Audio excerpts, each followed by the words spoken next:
a proposer and seconder in respect of either or both of those candidates. And then if anybody wishes to speak or ask questions, you can do so.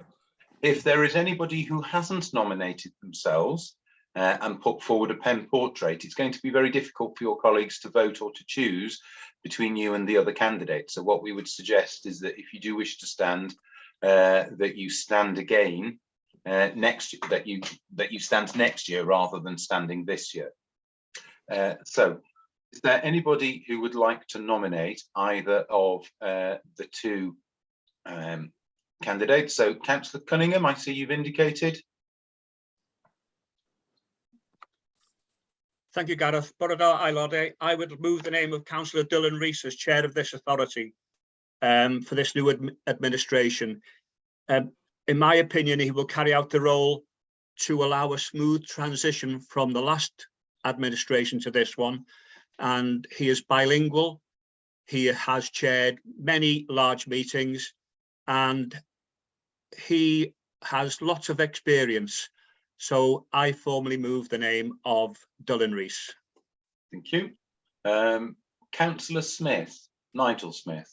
Yeah, thank you very much. I'd be more than happy to second Councillor Dillon as chair of the authority. He's worked well with the previous chair as vice chair, and it'll allow that continuity of leadership for the authority going forward.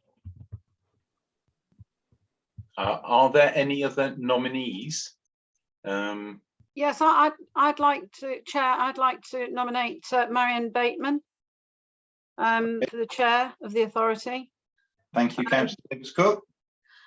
I've known Marion for many years and she's been in business, and then in retirement she became a Flintshire County Councillor and represented the Norfolk Ward. She's very dedicated in her role, and Marion became the chair of Flintshire County Council from 2019 to 21, which was obviously, she was in the role when COVID struck, and she stayed in post whilst the pandemic continued. With Marion being on the North Wales Fire and Rescue Authority since 2017, I feel that she has the experience and dedication to represent NWFRA at regional and national level. Thank you. Thank you, Councillor Davis-Cook. Is there a seconder for that proposal?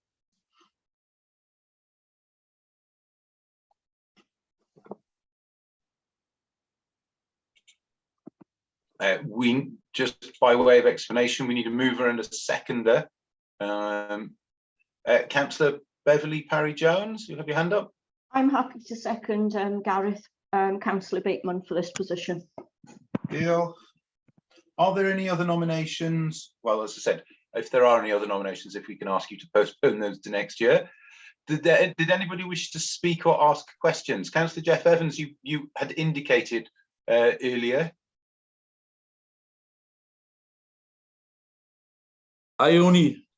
It was only my intent to second Dylan Rees for the vice chair. I know him as an honest, trustworthy, positive individual, and I think he will carry out that role effectively and positively.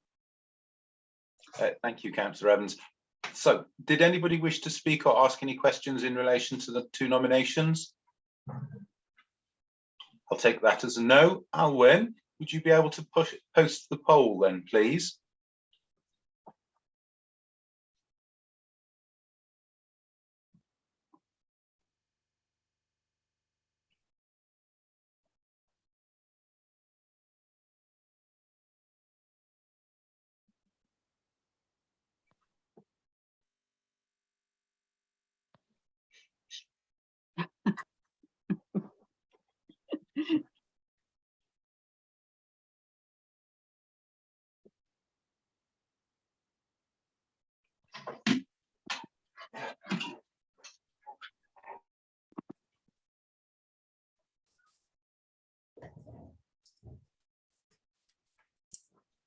Okay, 21 have voted, so I will end the poll and share the results.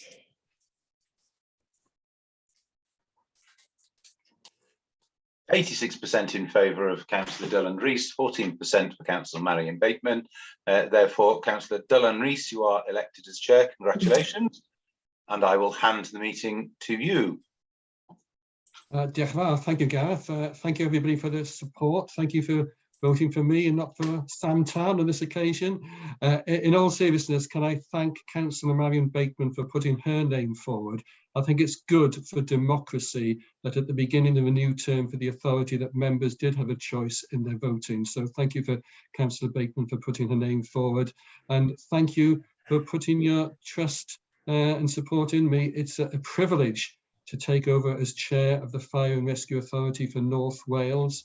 And I can assure you that I will do my utmost to fulfil that role effectively and with 100% commitment. And can I take this opportunity to thank the previous chair, Councillor Peter Lewis, who has retired and served the authority so effectively. And he was an excellent mentor for me during my time as deputy chair. So I'd like to publicly thank Councillor Peter Lewis for his excellent work during his time as chair of the authority. I'd like to take this opportunity to welcome everybody to the meeting. I'd like to welcome the new members on the authority and also the returning members. And can I also welcome those from the Standards Committee that I could see attending the meeting today. Also, I think we have a representative from the Wales Audit Office.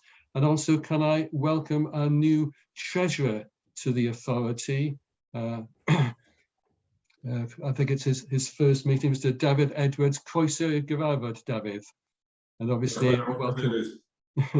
And also, obviously, welcome all the members of the North Wales Fire and Rescue Service. So just a few housekeeping rules before we continue. Obviously, if you wish to speak, if you raise your virtual hand, and I'll invite you to speak, but if you're not speaking, if you can continue on mute. And then I do know some of you very well, some of you less well, and some of you not at all. So in the interest of consistency, and because this meeting is being recorded, I will sort of invite you to speak, referring to you with your formal title.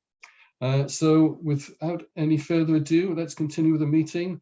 I think the clerk actually skipped item number 1, apologies. Can we record the apologies, please, Alwen? Apologies from Mark Jones, Tina Claydon, Chrissy G, Paul Rogers. Thank you very much. I can see that Councillor Beverly Parry-Jones has a hand up. Yes, thank you, Chair. It was just that Councillor Paul Rogers had also asked me to put in his apologies, but I can see he's done it, so thank you. Thank you for that. And going on now to item number 3, appointment of the deputy chair. Do we have a proposal for the deputy chair post, please? Councillor Nigel Smith. Thank you, Chair, and congratulations on achieving the chair of the authority. I have no doubt you will prove an excellent leader for us. Can I nominate Councillor Paul Cunningham? I think Paul's experience and his wealth of knowledge will be an excellent support to yourself as chair, and he will prove an excellent vice chair for the authority. Thank you, Councillor Smith. Before I ask for a second, I can see that Gareth has got his hand up. Yes, Chair. Councillor Bateman had indicated that if she was unsuccessful in being elected for chair, she also wished to be considered for the position of deputy chair. So just for the information of members, they still have 2 options. They still have 2 choices should they wish. Thank you for that. Councillor Gwynfor Owen. Diolch yn fawr, Mr Cadeirydd, a llongyfarchiadau chi ar golechethol yn Gadeirydd Awdurdod. Mae'n bleser gennyf eilio cynghorydd Paul Cunningham. Diolch yn fawr. So I presume that we've got the same proposer and seconder for Councillor Marion Bateman for deputy chair. Do either the proposer or seconder wish to add anything before we go to the vote? I presume not. So I take it, Gareth, that we can go straight to the vote in that case.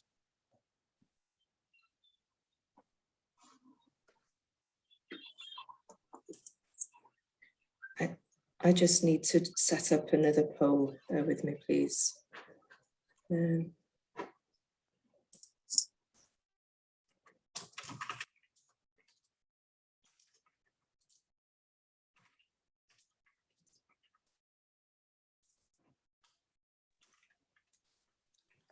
Chair, I'm having trouble with my computer. I've just gone over to my iPad, so I'm just trying to sort it out.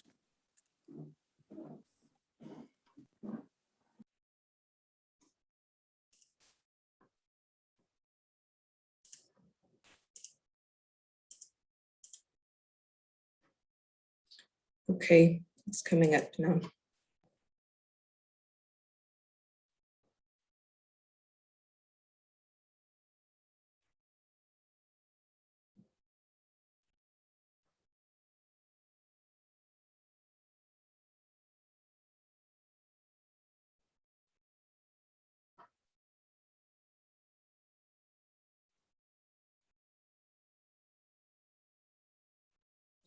"19 have voted. Another 2 should be voting.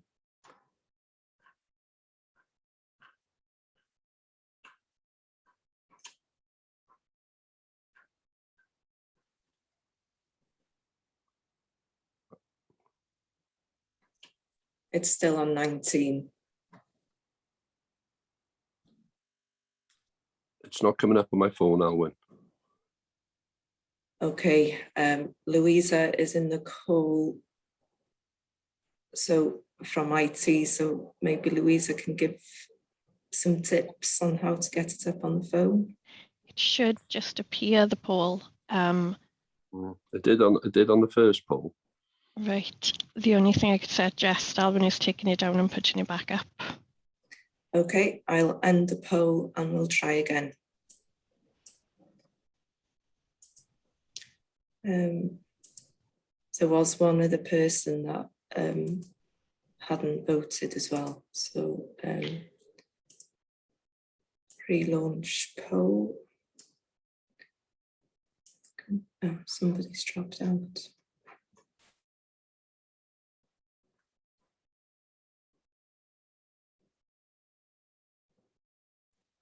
Yeah, it's working now. I've done it. Thank you. Okay.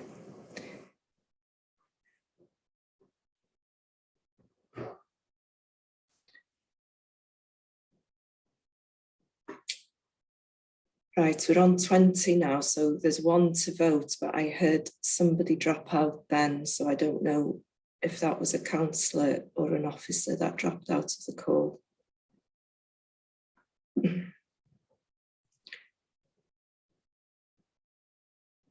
It doesn't make any difference to the results, if that helps. Gareth? In that case, Alwyn, can I suggest that we proceed? Okay, so 20 have voted and I'll share the results now.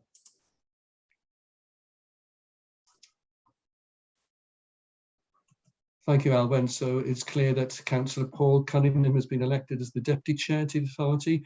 Congratulations to Councillor Paul Cunningham. I'm sure we can work well together going forward as the Chair and Deputy Chair.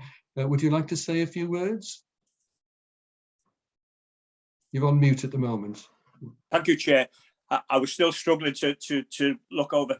Diolch yn fawr pawb. Thank you, Dylan. I am very pleased to be elected, and thank you to my co-Flintshire member for standing against me. I've worked with Marion before. It's a pleasure to work for this authority. Although I'm new, I've got lots of experience in the fire brigade, or the fire and rescue as it's now known. So look forward to working with you all. Thank you. Thank you. So moving on to the next item, which is item number 4, appointment of Chair and Deputy Chair of the Audit Committee. I understand that we won't be proceeding with that today. Gareth, do you want to explain? Thank you. Thank you, Chair. Yes, just to explain that we still haven't had all the nominations for the authority, and we do not yet know which members of the authority will be serving on the executive panel and which members will be serving on the audit committee. So the suggestion is that today we should delegate that to the audit committee itself. That will give members the opportunity to find out who is serving on which committee. It will give members the opportunity to possibly get to get to know each other a little better. And also, Chair, it will give us the opportunity to allow anybody who thinks they might wish to stand to again submit a short pen portrait explaining their qualifications for the role. So we will do that before the first meeting of the Audit Committee, which seems the best way to enable the members of that committee to understand and make the best choice. Thank you, Gareth, for that explanation. Councillor Gwynfor Owen. Ie, diolch yn fawr, diolch am yr esboniad. Cwestiwn sydd gynna i. O ran enwebiadau ar ddau bwyllgor, gyda pwy ddylsa aelodau drafod hyn, gyda yr awdurdod tân neu gyda Cyngor Gwynedd yn yn achos i, ac os felly gyda pa swyddogion ddylsa ni drafod hyn?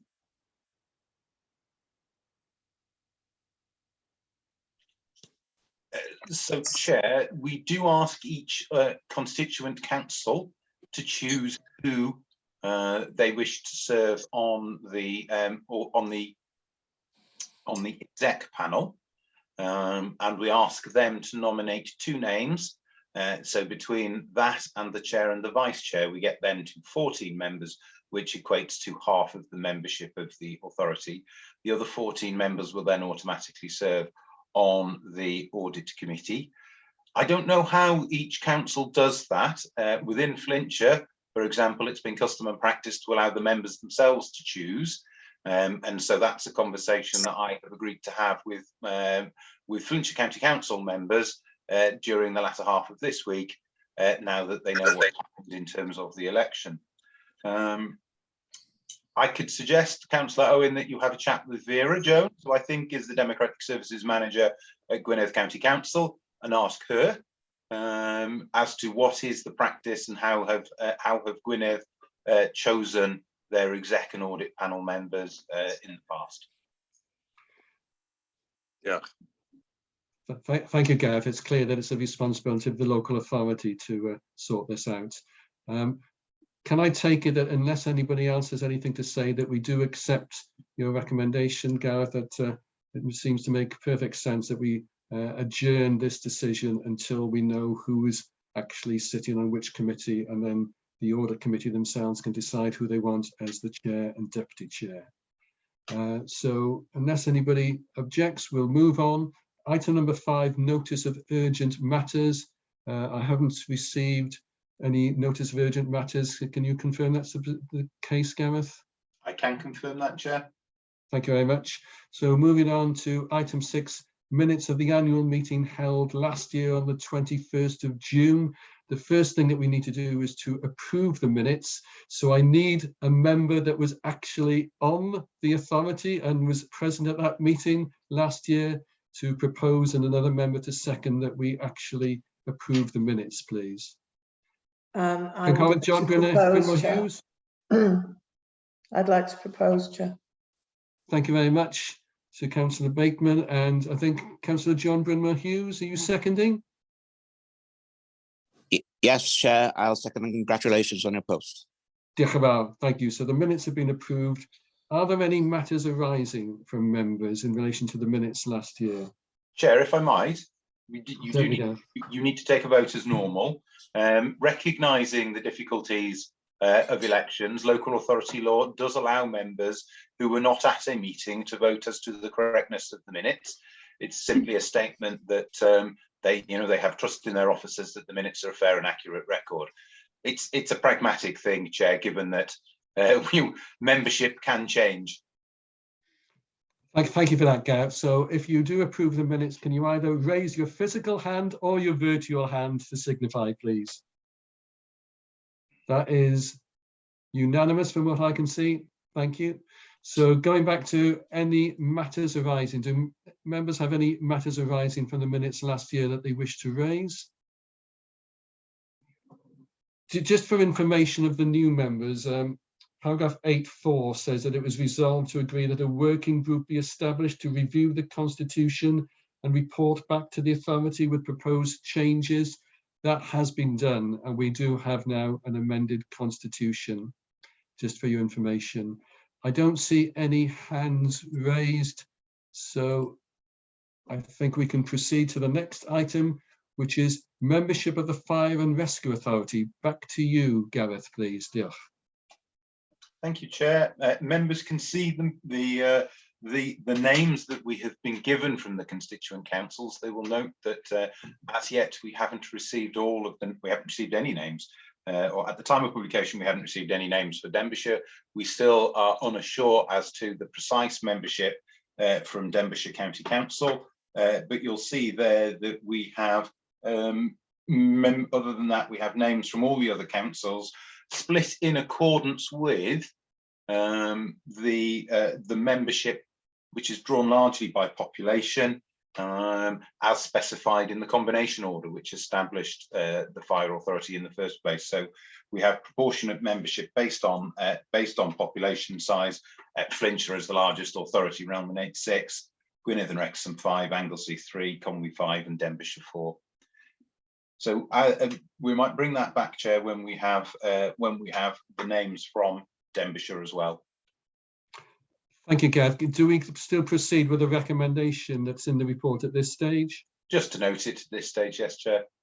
Yeah, so paragraph 3, it says, to note the membership of the North Wales Fire and Rescue Authority as notified by the constituent councils for the term listed above. Can I have a proposer and a seconder, please?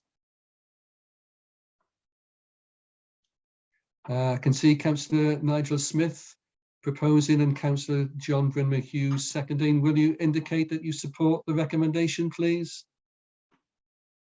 Diolch yn fawr. That has been passed. So the next item is appointments to committees and external bodies. Over to you again, please, Gareth. Thank you, Chair. So there's a number of issues here to address, Chair. And members will see them set out at page 19 of the agenda in the recommendations on the report. The first is whether the authority wishes to split into by political balance, and I'll talk a little bit about that in a moment. The second is to make appointments to the executive panel and the audit committee, which we have touched on. That is typically left authorities. And so what we'll need to do there is a slight change and have authority delegated to the chief in consultation with yourself, just to note those as and when we receive them, and then we need to make appointments to outside bodies. So I'll start, if I might, with political balance. Within councils, constituent councils, often things called political groups form. This is where two or more members wish to be known as a group. They sometimes reflect national political parties, but don't always need to, but don't need to and don't always. And then committee membership and a number of other things within councils are run on the basis of those political groups. Within the fire authority, it has been the convention for many years not to split into political groups, because whilst political groups work well within constituent authorities where people are all based together in one place, clearly being spread across the whole of the North Wales region, the groups don't work as well.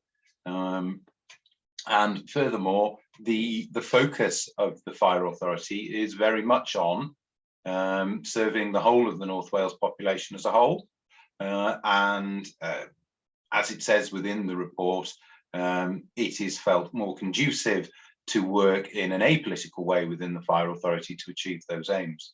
So that's the resolution that it is possible for the authority to make, and we would ask or recommend that it be done again.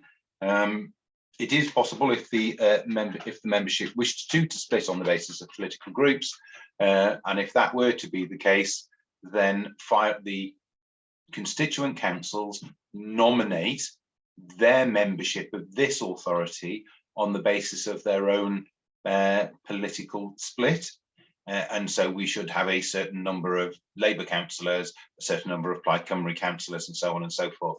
So it would be possible to aggregate those groups. We would not be able to do that today, Chair, so we would bring that back to the next meeting of the authority if that were to happen. Lastly, there are to be the nominations to outside bodies. and members will see from paragraph 6 of the report where which outside bodies the Fire Authority appoints to and the people who normally represent the authority on those outside bodies. 2 of those outside bodies, the WLGA Coordinating Committee and the LGA Fire Services Forum, say 1 representative on behalf of the 3 FRAs. And so what we would anticipate there is that the 3 FRAs would meet, have a conversation about which of the FRAs is to make that appointment, and then we would make the appointment subsequently once we know. But again, typically I think those would be the chair of the FRA representing each of the FRAs on those bodies. So it's usually the chair, but it may not be yourself, Councillor Rees. It might be the chair from another FRA. So I'm happy to take any questions, Chair, if there are any. But just to remind members of the proposals, which is that we consider whether or not to apply political balance. We delegate to the chief, resolving the membership of the panels, and we note and we then make the appointments or some appointments to represent the authority on the outside bodies. And it does within the recommendation say that we should appoint 2 members to the Standards Committee, but that's in a separate group. We've isolated that out into a separate report, which I'll pick up later, Chair, if I might. Thank you, Gareth. So I'm inviting questions and comments. Councillor Brian Apsley. Thank you, Chair, and congratulations. I would wish us to carry on in the normal way and not have political groups in this, and would follow the report in respect of the traditional way in which we appoint people to those particular appointments. Thank you. Thank you, Councillor Apsley. Councillor John Brimmer Hughes. Yeah, I agree with Councillor Aspley and second his proposal. Diolch yn fawr. Does anybody else have any comments or questions? Forgive me, I can't see everyone, so if I haven't sort of invited you to speak when you've raised your virtual hand, please interject. But I can't see anybody else who's indicated that they want to speak. So we do have a proposer and a seconder. The recommendations are at paragraph 3 of the report, 3 recommendations. Can you please raise your hand if you support the recommendation? Diolch yn fawr, that has been passed. So the next item on the agenda is item 10, appointments to the Standards Committee. Over to you again, please, Gareth. Diolch. Thank you, Chair. So the Standards Committee, Chair, has a slightly unusual membership. It's the same across all of the constituent councils and any relevant authority that has a Standards Committee. A certain proportion of the committee must be what are called independent members with a capital I and a capital M. That doesn't mean they're a member of an independent group or that they stood, and indeed they have not stood, none of them have stood for election as an independent under the elections rules. Independent members with a capital I and a capital M are co-opted members of the authority. That is to say that they are recruited against a person specification that has been approved by the authority. And there are 4 independent members on the Fire and Rescue Standards Authority, at least 2 of whom are on the call today. In addition to those, there are 2 other members of the committee, and they are 2 elected members of the authority, and those are the 2 that we would wish to appoint today. It has been the practice, Chair, to appoint them for the full term of the authority. If we could have 2 nominations for people who can serve for the whole of the authority term in a moment, that would be of assistance. It is important, though, to note, Chair, that neither the chair nor the deputy chair can be nominated. So if people could bear that in mind when putting forward their nominations, please. Thank you, Gareth. And obviously members can nominate themselves. So we're looking for 2 people to volunteer to go on this committee, please. Diolch yn fawr.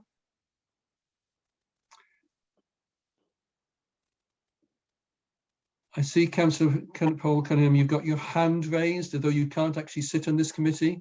No, all right, Chair. I was going to propose Councillor Marion Bateman for it, if that's okay. Councillor Bateman, would you be happy to accept that nomination?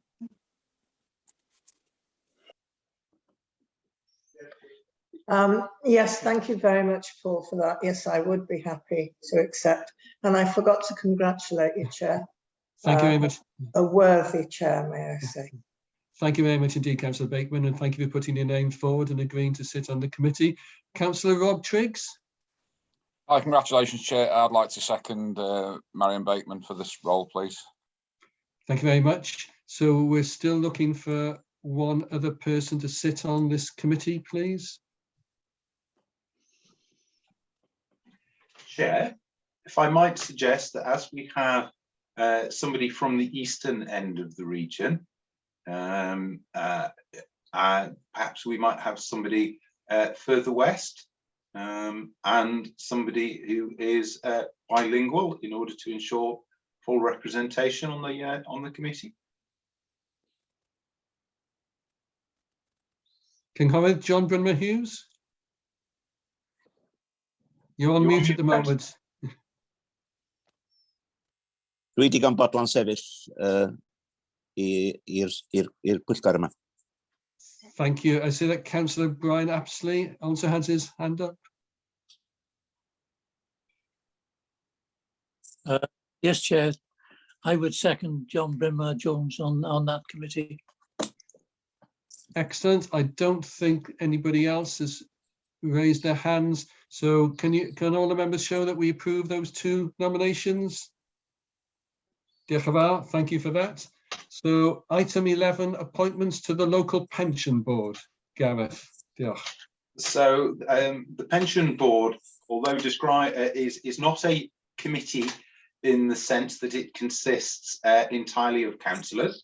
The pension board is an advisory body for the authority, that looks over and makes sure that the authority is fulfilling its obligations as an employer, and also that monitors the work and receives reports from the pension administrator, which is Carmarthenshire in this case. The pension board consists of equal numbers of employer representatives and employee representatives. So there are members of the FBU, and there is typically a principal officer as employee representatives.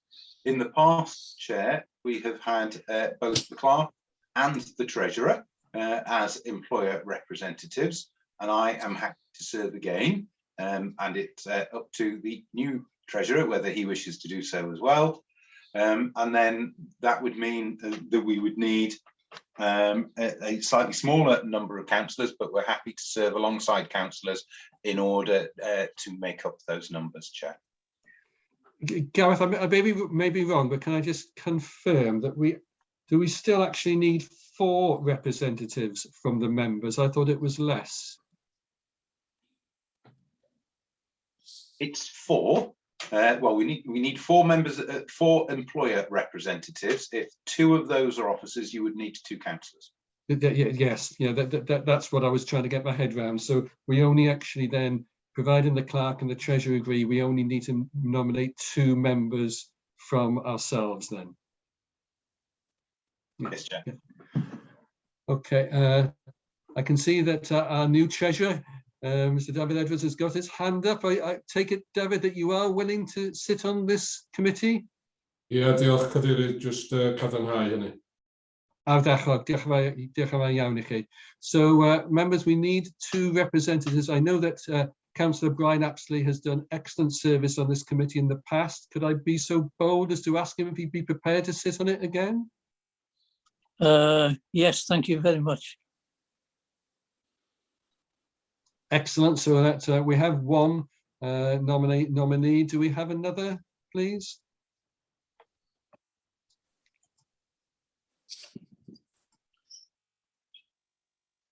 And Chair, whilst people are summoning the courage to stand on the committee, stand for this committee, we will need a formal proposer and a seconder for that as well, for all 4 names.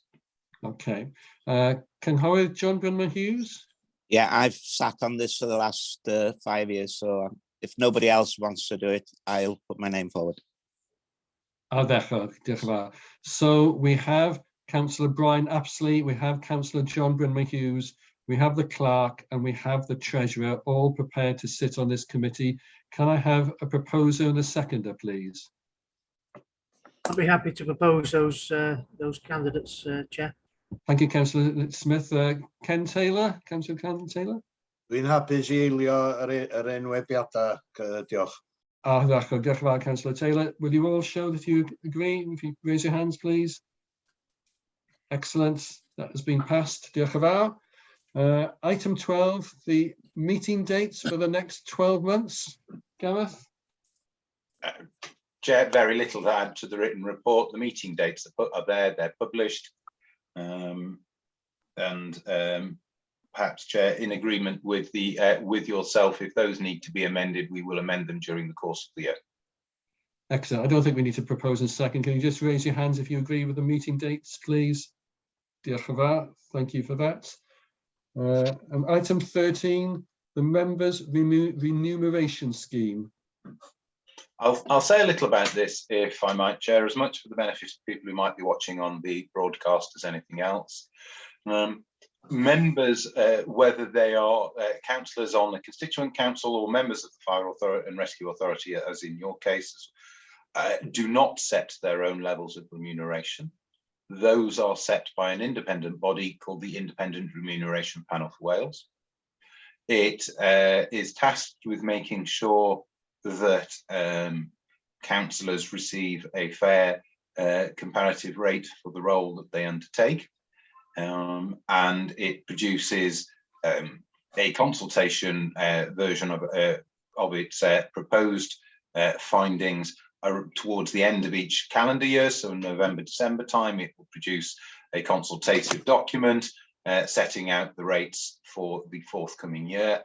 And then those will be finalised in the new calendar year. They have been published, therefore, already for the year 22-23. And as in previous years, they provide for a small additional payment to councillors who are members of the Fire and Rescue Authority, and slight uplifts in case of senior responsibility allowances for those members who hold positions of authority within the Fire and Rescue Authority. As it says within the report, those SRAs, as they're called, senior responsibility allowances, no member can hold more than you don't hold more than 2 of those. And if you were, in your case, Chair, to be on a cabinet in your constituent council, then you would not be in receipt of a senior responsibility allowance for the FRA and your role on the FRA. So that's how the independent remuneration panel balances out payment and make sure that payments are proportionate, given that they come from the public purse. The actual rates to be paid to members are within paragraph 7 of the report on page 21. And in addition to that, those rates, there are rates noted for the independent members, the capital I and the capital M of the Standards Committee. They are paid slightly differently. They're paid per meeting that they undertake, allowing for preparation time. In addition, members can claim travel and subsistence in relation to official duties that they undertake on behalf of the Fire Authority, and those are again set out within paragraphs 11 onwards of the report. What we need to do, Chair, once we've allocated the roles, which we've done today, we will bring back a report to the next authority meeting, just setting out the schedule of remuneration for the year ahead. So it will identify who are the SRA holders going forward. And at the end of each year, we have to publish what each person has been paid in respect of their roles as well. But that's to come at future meetings. Thank you, Gareth, for that. Questions, Chair? Thank you, Gareth, for that explanation. Do members have any questions or comments they wish to raise before we go to the recommendations? I can't see anybody indicating so. So the recommendations are contained in paragraph 3 of the report. It's in 2 parts. Number 1 is about noting the IRPW's determinations in relation to the allowances and remuneration, and the second part's about the delegated authority to be given to the clerk. Can I have a proposer and a seconder in relation to the recommendations? Councillor Nigel Smith is proposing. It was a tight race for seconding, but I think it was the deputy chair that just got there, Councillor Paul Cunningham. Can you all indicate if you support the recommendations, please? Excellent, thank you very much. Item 14 is urgent matters. There's no urgent matters for discussion. Am I right, Gareth? Correct, Chair. And part 2, there are no items for discussion. So that brings the first part of this morning to a close, namely the annual general meeting. So we will move straight on now to part 2. Just before we do, Councillor Arwen, you've got your hand raised, or was that just in relation to? No. Okay, so we will now move on to part 2, the second part of this morning, which is the annual, also the quarterly business meeting. So the first item is apologies. I don't know if the apologies have changed. Alan, have we had any more apologies? No, it's the same. Mark Jones, Ina Claydon, Chrissy G and Paul Rogers. Thank you very much. And for this part of the meeting, now I will invite any declarations of interest. Are there any declarations of interest that members may have, please? Councillor Brimore Hughes has indicated, Chair. Councillor Hughes? Chair, I must apologise. I've got to leave the meeting now. I have another meeting to attend. Fine, that's noted. Diolch yn fawr am mynychu y cyfarfod gyntaf. Diolch yn fawr. Diolch yn fawr. So item 3, having noted that there was no declarations of interest, is notice of urgent matters. And Chair, once again, Chair, sorry, just before we move off item 2, we do have item 9, which is a report about the firefighters pension scheme. At least one member of the authority is an ex-firefighter. There would be a personal interest only, but there would be a personal interest in that item. I think that we've got more than one member. So would members who are ex-firefighters like to indicate, please? So there's Councillor Cunningham, Councillor Triggs. And Chair, simply, as I say, just a personal interest. It doesn't, just by way of explanation, for those members who are new and for people watching online, there are 2 types of interest. There's a personal interest. A member can declare a personal interest and remain fully engaged in the meeting, take part and vote. And if there is a personal and prejudicial interest, in which case the member must take no part in the meeting, must not vote, and we would, if they declared a personal and prejudicial interest, move them temporarily into a lobby for that item so that they can take no part in the meeting, and then we would bring them back at the end of it. So you have Councillor Rob Triggs and Councillor Cunningham who have indicated. Councillor Jeff Evans has indicated as well, Chair. Yes, I understand that Councillor Jeff Evans is also a former firefighter. Can you confirm, Councillor Evans? Yes, I can confirm as a former firefighter. Can I also say, Councillor Rees, that for whatever reason, we had a power strike here for the last 15 minutes. So I've only now managed to get back in. So I've missed whatever has happened in the previous 15 minutes. Thank you for that explanation, Councillor Evans. So thank you for highlighting that, Gareth, and for that explanation. So going back to the agenda, notice of urgent matters. I take it, Gareth, that no urgent matters have been received? There are none, Chair. Thank you for that. So moving on to item 4, the minutes of the meeting held on the 14th of March 2022. So once again, I need a proposer and a seconder from somebody who was at that meeting that we approve the minutes in the first instance, please. I think Councillor Marion Bateman, followed by Councillor Brian Apsley. So we have a proposer and a seconder. Will everybody indicate that they're happy to approve the minutes, please? Excellent. Diolch yn fawr. So the next item is any matters arising from the last meeting.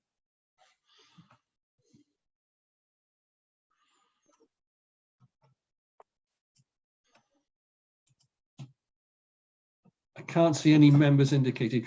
Can I draw members' attention, please, to paragraph 9.3 of the last meeting, especially, I think it's worthwhile pointing this out, especially for the new members on the authority, because it talks about the corporate plan for 2021-24 and the key challenges identified and the actions that need to be taken to start addressing those, such as, and I'm just going to read out what it says, maintaining enough availability of on-call fire crews, ensuring enough resources to maintain and develop firefighter skills, and having sufficient corporate capacity to meet current and future demand. Now, the Chief did touch on those in the induction meeting that we had last Thursday, and I think members need to be aware that these major challenges are issues that we will need to monitor and evaluate the progress going forward. So I just wanted to draw members' attention to those. But I don't see that there are any specific matters arising. So unless anybody indicates otherwise. Can I just continue what you were saying as far as those items of interest to members? The review into the on-call, which is around our availability, that started in March, and we'll anticipate at least an interim report to be ready for September.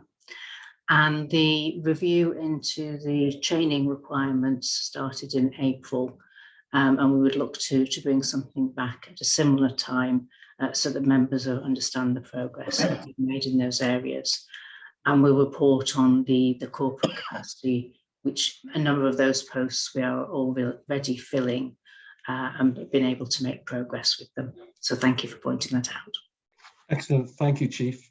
So if there's no other matters arising, we'll move on to item 6, which is a wildfires presentation for Assistant Chief Fire Officer Stuart Millington. Over to you, Stuart. Thank you, Chair, and Awdurdod pawb. If you bear with me 1 second whilst I navigate the ICT.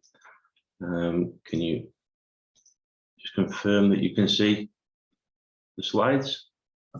Yeah. Wonderful. Okay, thank you. So this morning I wanted to talk to you about wildfire and take you through this morning a description of what wildfire is and what challenges that they present to us as a service and to our partners, and to describe also some of the more recent and up-to-date techniques that we're using, the changes in how we tackle wildfires currently. So what is a wildfire?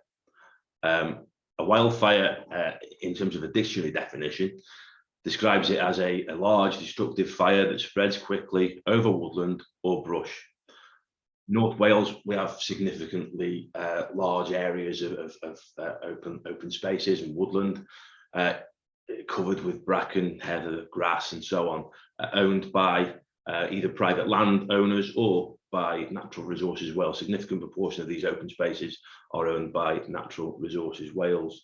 I'm sure that the councillors will recall that back in 2018, nationally, as a result of significant dry spells, there were a significant number of wildfires.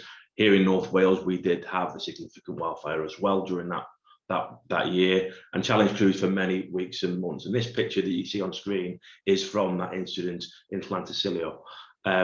Picture was taken using the North Wales Police drone and was of an area that was extensive. Llantysilio and the area concerned is a special area of conservation. It's also a site of specific scientific interest. and an area of outstanding natural beauty. The incident damaged 247 hectares or 610 acres, or the equivalent of 247 rugby pitches. So it was a large area. The road from Llandegla to Llangollen was shut for several weeks, and smoke spread over northeast Wales towards Merseyside. So this and many other incidents like it proved to be problematic. They utilise extensive resources and challenge our fire crews in arduous conditions, often over very difficult terrain. So what are the impacts? So the impacts from a fire and rescue service perspective, firstly, in 2018, the wildfires reached an all-time high with 626 incidents during that period. Since then, we've seen reductions, but of course, we've done lots to try to prevent wildfires, but many of the reductions will be as a result of COVID and an overall reduction in operational incidents, as people being confined to their home addresses. But we really must redouble our efforts to make sure that the incidents don't return to pre-COVID levels. Last year, we received 289 calls to wildfires in comparison to 319 in 2020. So you can see a significant reduction in numbers there, but the numbers don't paint the full picture, because an individual number may result in an incident which takes 30 minutes to resolve or 30 days to resolve. And so the impact isn't necessarily in just the numbers, it's in the size and scale of the incidents. And we're now experiencing larger and more severe fires that take longer to extinguish and require greater resources. And this is a trend that's been replicated nationally. I'll touch on why that is in a moment. The second of the impacts, though, is the impact that wildfires can have on the community, not only as the result of fire spread to land and property, but also in the need to evacuate homes, and as a result of closing roads or nearby businesses because of smoke or fire spread, sometimes for a significant period. And this obviously has a damaging impact on local economy.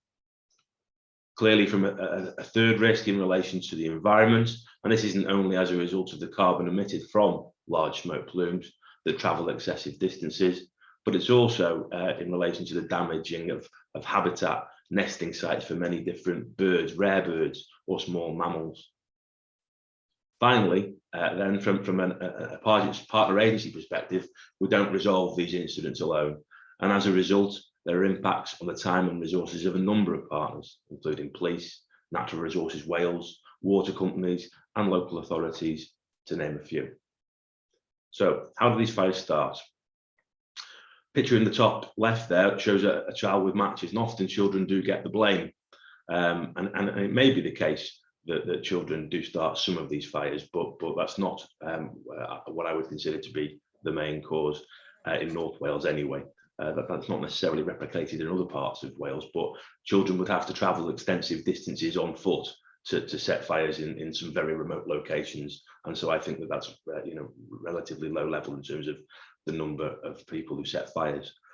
The picture in the bottom left shows a bottle and a magnification. I've heard various theories over the years about bottles magnifying sunlight to start fires, but I think that, again, that is something that doesn't happen very often. More often, though, carelessly discarded cigarettes thrown from car windows, sparks from steam trains, disposable barbecues are other potential causes. But on the bottom right, we can see a picture there. It's not necessarily Jeremy Clarkson personally, but farmers in general who are utilising burning to manage their land or to clear an area for new crops. And whilst burning is a recognised method to do this, there's a requirement for farmers to have a burn plan that should include a means to extinguish the fire and sufficient people to properly manage it. However, often this is not the case, and fires develop more quickly than they're prepared for and get out of control, and we end up getting the call. So why are we getting more fires? Well, firstly, we're experiencing far more extremes of weather, with hotter and longer dry periods in the summers, resulting in vegetation becoming very dry, and fires can ignite very easily and travel across large distances very quickly. In addition, though, the picture on the right shows changes in farming practices and grant subsidies have meant that land is no longer managed in the way that it once was. The types of sheep that would have grazed in upland areas in the past are no longer as profitable, and therefore greenery in these locations has continued to grow, drop, regrow, creating very thick layers of peat type fuel that can propagate fire under the surface, with fires spreading up to 1.5 meters underground. And this was certainly the case at Llantysilio. The fires were burning up to 1.5 meters underground and then popping up in another part of the mountainside and continuing to spread along. And it's because of this that we need to change our approach to tackling these fires. I'll come on to that a little bit later. In terms of our powers, or the powers to address these issues, Fire and Rescue Service work with North Wales Police to deal with any fires that have been started deliberately, and any deliberate fire with an identifiable perpetrator, and that's not always as easy as it may seem, will be prosecuted by the police in the same way as they would be if they started a deliberate fire anywhere else. But utilising fire as a means to manage land is subject to the heather and grass burning Wales regulations of 2008, and the Heather and Grass Burning Code for Wales 2008 provides an explanation in simple terms of how to comply with these regulations. Burns should only take place between sunrise and sunset, and there are a number of other rules that apply, including the dates when burning are permitted. And these dates, I'm not expecting, there won't be a test, I'm not expecting you to remember these dates, but the dates are between the 1st of October and the 31st of March in upland areas every year, and from the 1st of November to the 15th of March elsewhere. Outside of these dates, it is still possible to undertake burns, but there needs to be a licence obtained from the enforcing authority, and that's Welsh Government. So Welsh Government are the enforcing authority for the regulations. They may grant in very specific circumstances, but the reasons for these dates is very much around the animals that nest on sites and so on, and when they're raising their young. But often the problem is that in the early months leading up to March, the weather isn't as good, so farmers don't sort of set the fires until right towards the end of that period, and sometimes beyond it. So our peak of activity is usually towards the middle and end of March, and then sometimes dropping into April as well. So how can we prevent them? Well, as with all incidents, it's better to prevent rather than having to respond. 3 Welsh Fire and Rescue Services in Wales have produced a Welsh arson reduction strategy, which includes items such as working with the local areas. We have an arson reduction team who work to educate people in the area and have a high profile in areas where we know deliberate fires take place. And we work to engage young people through diversionary activities. We also work with Natural Resources Wales and landowners to advise on developing land management plans and methods to reduce the risk of large fire spread. I work with children and young people, whether that be in schools or through our Phoenix scheme, which I'm sure members may have heard of, or through our interventions with deliberate fire setters. We'll work to educate on the dangers and impacts of all types of fires, including wildfires. We also work to engage the farming community at farmers markets. So firstly, to make sure that they let us know if they're going to have a fire, but also then so that we can advise them on the plans that they need to have in place and the resources they need to have in place to burn safely and to operate in accordance with the code and the regulations. So how do we tackle them? Historically, the means of fighting fires has been to use water and beaters at the scene of operations. This is difficult, physical and dangerous work, with firefighters working in very hot conditions and over very difficult terrain. The vehicles shown at the top of this picture are 2 of our vehicles that we've used at wildfires in the past, Pinsgower and Braemark, Pinsgower on the left and Braemark on the right. And these vehicles historically were taken off-road and were used to pump water at very high pressures to extinguish vehicles. We no longer take the vehicles off-road, but they can still be used at wildfires from hard standing. The kit, though, that our firefighters wear at wildfires is actually not designed for this purpose. It's designed to fight fires in buildings, and it doesn't allow firefighters to keep cool when working at wildfire incidents. So since the peak at Llantysilio and following a number of debriefs and reviews, we've improved the management and resolution of these types of incidents. And the service also looked to our partner agencies to assist. The review looked at training, equipment and vehicles. 2019 saw the first cohort of managers being sent on a nationally recognised wildfire course at a tactical level. This course gave managers the practical training and knowledge in how to predict where the fire would spread to, and using a variety of new techniques which we are rolling out for our staff. In 2020, e-learning packages for all operational staff was created, and further managers were sent for additional training. We developed in-house through our fleet department some bespoke wildfire vehicles, and that's the vehicle that you can see at the bottom picture there. And these 3 bespoke vehicles based in Corwen, Abergele and Carnarvon were also introduced to the service in 2020. The wildfire vehicles carry different types of equipment to those on standard fire appliances and can be used to create fire breaks, or can assist with suppressing fire with fogging systems that contain water that can be pumped to 500 meters away from the vehicle, so preventing the need for the vehicle to taken away from hard standing, but enabling us to get water up to 500 meters away from hard standing. But also recognizing that other techniques rather than water are also required. Leaf blowers used for controlling the direction of fire and the extinguishing of them. Drip torches used to carry out tactical burns where we burn back the area of fuel so that the fire will burn itself out.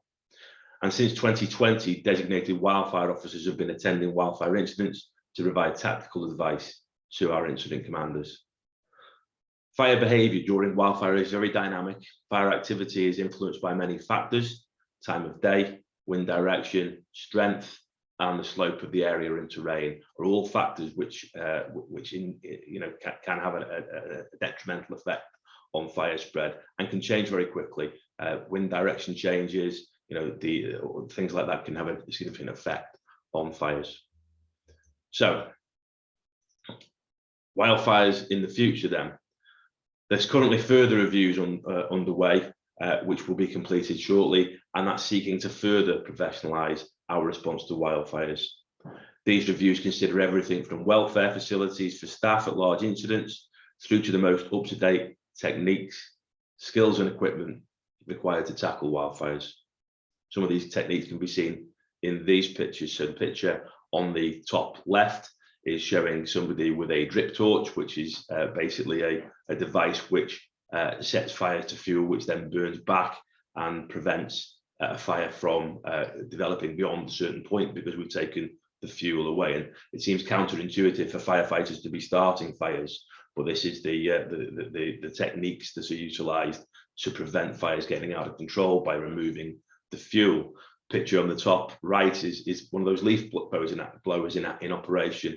These control the direction that the fire will develop, as well as keeping it under control. Bottom left shows an individual cutting a fire break with a device there utilised for cutting a fire break. But as you can see also, these firefighters are wearing different equipment, different personal protective equipment. The red kit that's being worn is different to the one that we utilise currently. These firefighters are operating in South Wales Fire and Rescue Service wearing this kit, and it's already mentioned, as I said, that the existing kit makes it very hot incidents. This lightweight cooler kit for staff is probably going to be teased out in terms of a recommendation, and this and lots of other equipment that may be required to improve our response will need to be factored in to our future budget provision.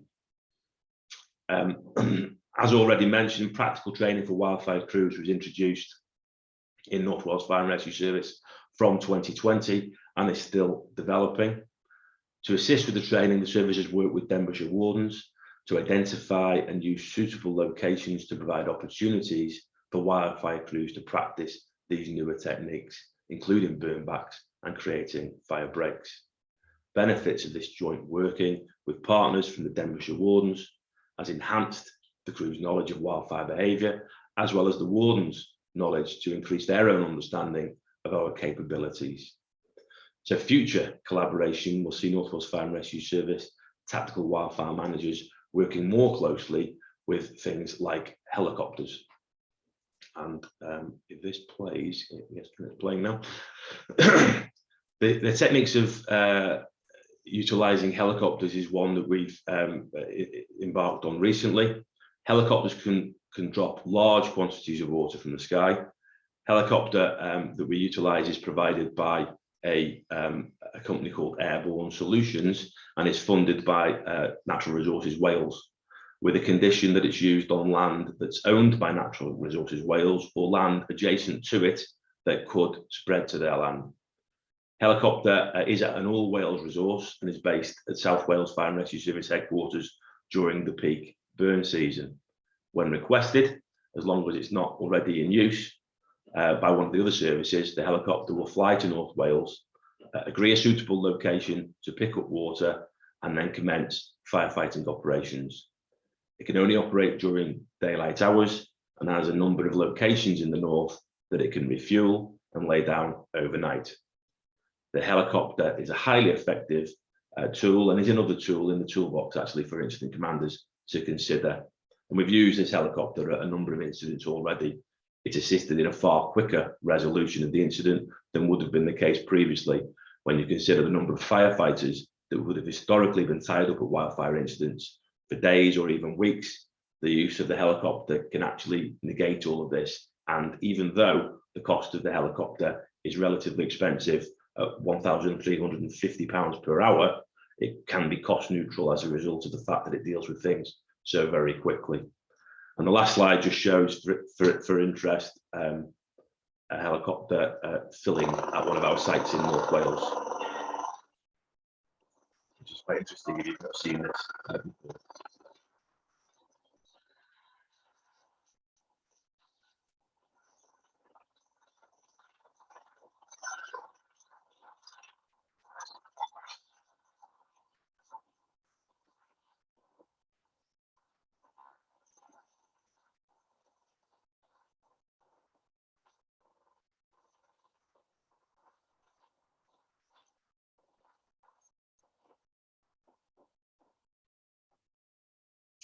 Okay, so members, I'm happy to take any questions in relation to wildfires. Thank you, Stuart, for a very interesting and informative presentation. So I can immediately see some hands going up. Councillor Ken Taylor first, followed by Councillor Paul Cunningham. Thank you very much for the presentation, very interesting. I don't know if this is coincidence or not, but actually we had a fire some 30 yards from where I live yesterday evening. It was very worrying. There's a business here long established that sells heating oil and diesel, and it's next door to this area. There used to be an old auction place where the farmers used to sell cattle and sheep many years ago, which has now been developed into a housing estate. And what had happened, some youngsters had set a shed on fire, and obviously I went down there, I spoke to the police and to the fire officers, and they were a bit worried because there's a lot of asbestos on the site. My question is really, did they work a fantastic job as they usually do, and they contained the fire? How rare or how common is it for youngsters to, set fires like this? Actually, this is the second one in a week here in Valley, and I believe the police have a couple of names, and it seems to be the same ones that are doing it all the time. What sort of conversations do you have with the North Wales Police? And I know maybe it's not your place to comment, but would you say that the punishment is severe enough in cases like this? Thank you. Okay, so in terms of deliberate fire setting, it is a problem for us, and we continue to work with our youth intervention schemes. We have a number of these schemes, that deal with deliberate fire setters, so people who are actually spoken to because they have a history of fire setting. And we have a number of other youth intervention schemes. Our arson reduction team goes into schools, goes into youth clubs, and works to try to educate young people about the dangers and the fact that you will, or you may well end up with a criminal record that can have a detrimental effect on your prospects in your future life and career. So we work to try to prevent and educate young people as much as we can. We do still continue to have deliberate fires. It's not always children. Children get the blame lots of the time. It's often youth or young adults for a variety of other reasons that may well be a consideration for people. People set fires for all different reasons. Motivation for setting fire isn't just out of merriment. It often is as a result of insurance claims and things like that. And it's very easy to blame children because it shifts the focus to them, and it often isn't them. So whilst we do work to educate and update, we will work with our partners, with the police and others, to make sure that we do all we can to bring people to account if they can be identified and if there are witnesses and so on. So yes, we do work with. In terms of the level of punishment, then obviously we operate within the court system, the justice system, and so on. So I couldn't really comment on that. Thank you. And just to add to the comments from Stuart, that the Fire Rescue Service and the authority do sit on a number of strategic partnerships together with the police and other authorities to try and address issues such as this. Councillor Cunningham and then Councillor Arwyn Harold Roberts. Thank you, Chair. It's not a question really, it's just a comment. Thank you, Stuart, for the report. It's obvious to me that there's a vast improvement in tackling wildfires from 1976. I was a member of the then Clwyd Fire Authority, and it was awesome to attend one of these wildfires. They weren't called wildfires in those days, Chair. It was just a major blaze on a mountainside or on the moors or wherever. And I think the authority is to be congratulated on the way that they set their manpower out to tackle these incidents.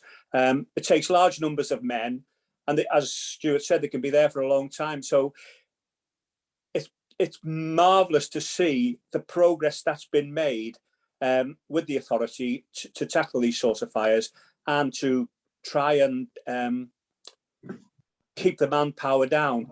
But I think the general public should be got at a lot more to try and reduce this sort of thing. I know I sit on the AOMB, and we do, through our publications, try to encourage and educate people on the use of barbecues and so on.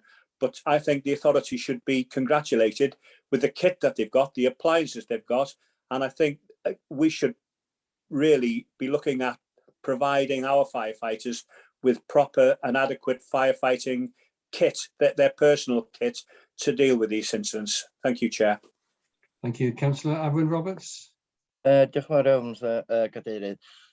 Jyst bod fi'n byw yn Ward Tryfan yma yng Ngwynedd, lle mi oedd na dana ofnadwy wedi bod yma yn y 2 flynedd dwytha ar y mynydd, ac wrth gwrs mis Ebrill lenni mi oedd y tân mawr yma i'ch ben Carmal. A mi fis i lawr ar y pryd hynny, mi oedd hwn wedi digwydd ar mynydd mawr. A mi welis i bu oedd yn mynd ymlaen a'r gwaith oedd yr hogia tân yn ei wneud yn arferthol oedd yn wych. Y cwestiwn sgen i ydy, faint o straen mae hwn yr hoed ar y gwasanaeth? Pan o'n i yno, mi oedd na hogia o'r Rhyl, mi oedd nhw'n dod o Fangor, oedd nhw'n dod o Benllyn. Wel, mae hain yn mynd i fod yna am 3-4 diwrnod. Faint o straen mae hynny'n rhoid ar y gwasanaeth yn ariannol, ac efo'r hogia'n gwneud yr oriau mawr yma efo'r diffod y tân. Diolch yn fawr. Okay, thank you, Councillor Roberts. Very much. So you're quite correct in terms of the pressure it puts on the organisation. I think if we look back to Llantysilio, I think every station in North Wales attended that incident, bar 2 stations. Throughout the period of that incident, a rotation of of staff around that. People do travel long distances to attend these incidents that may go on for some days. I think that the changes in techniques and the use of things like the helicopter will significantly help us in that respect by dealing with incidents more quickly. The weight of attack that we deploy to these incidents in the first when the first calls come now are more. We throw resources at these incidents to make sure that we can get it under control as quickly as we can, and we deploy that increased weight of attack. But there are occasions where crews are tied up for significant periods, and I think we've already talked about the availability of our RDS or on-call firefighters resources. We would love every on-call station to be available 24/7. That isn't the case, so it does strip resources out, and it does put pressure on other parts of the service.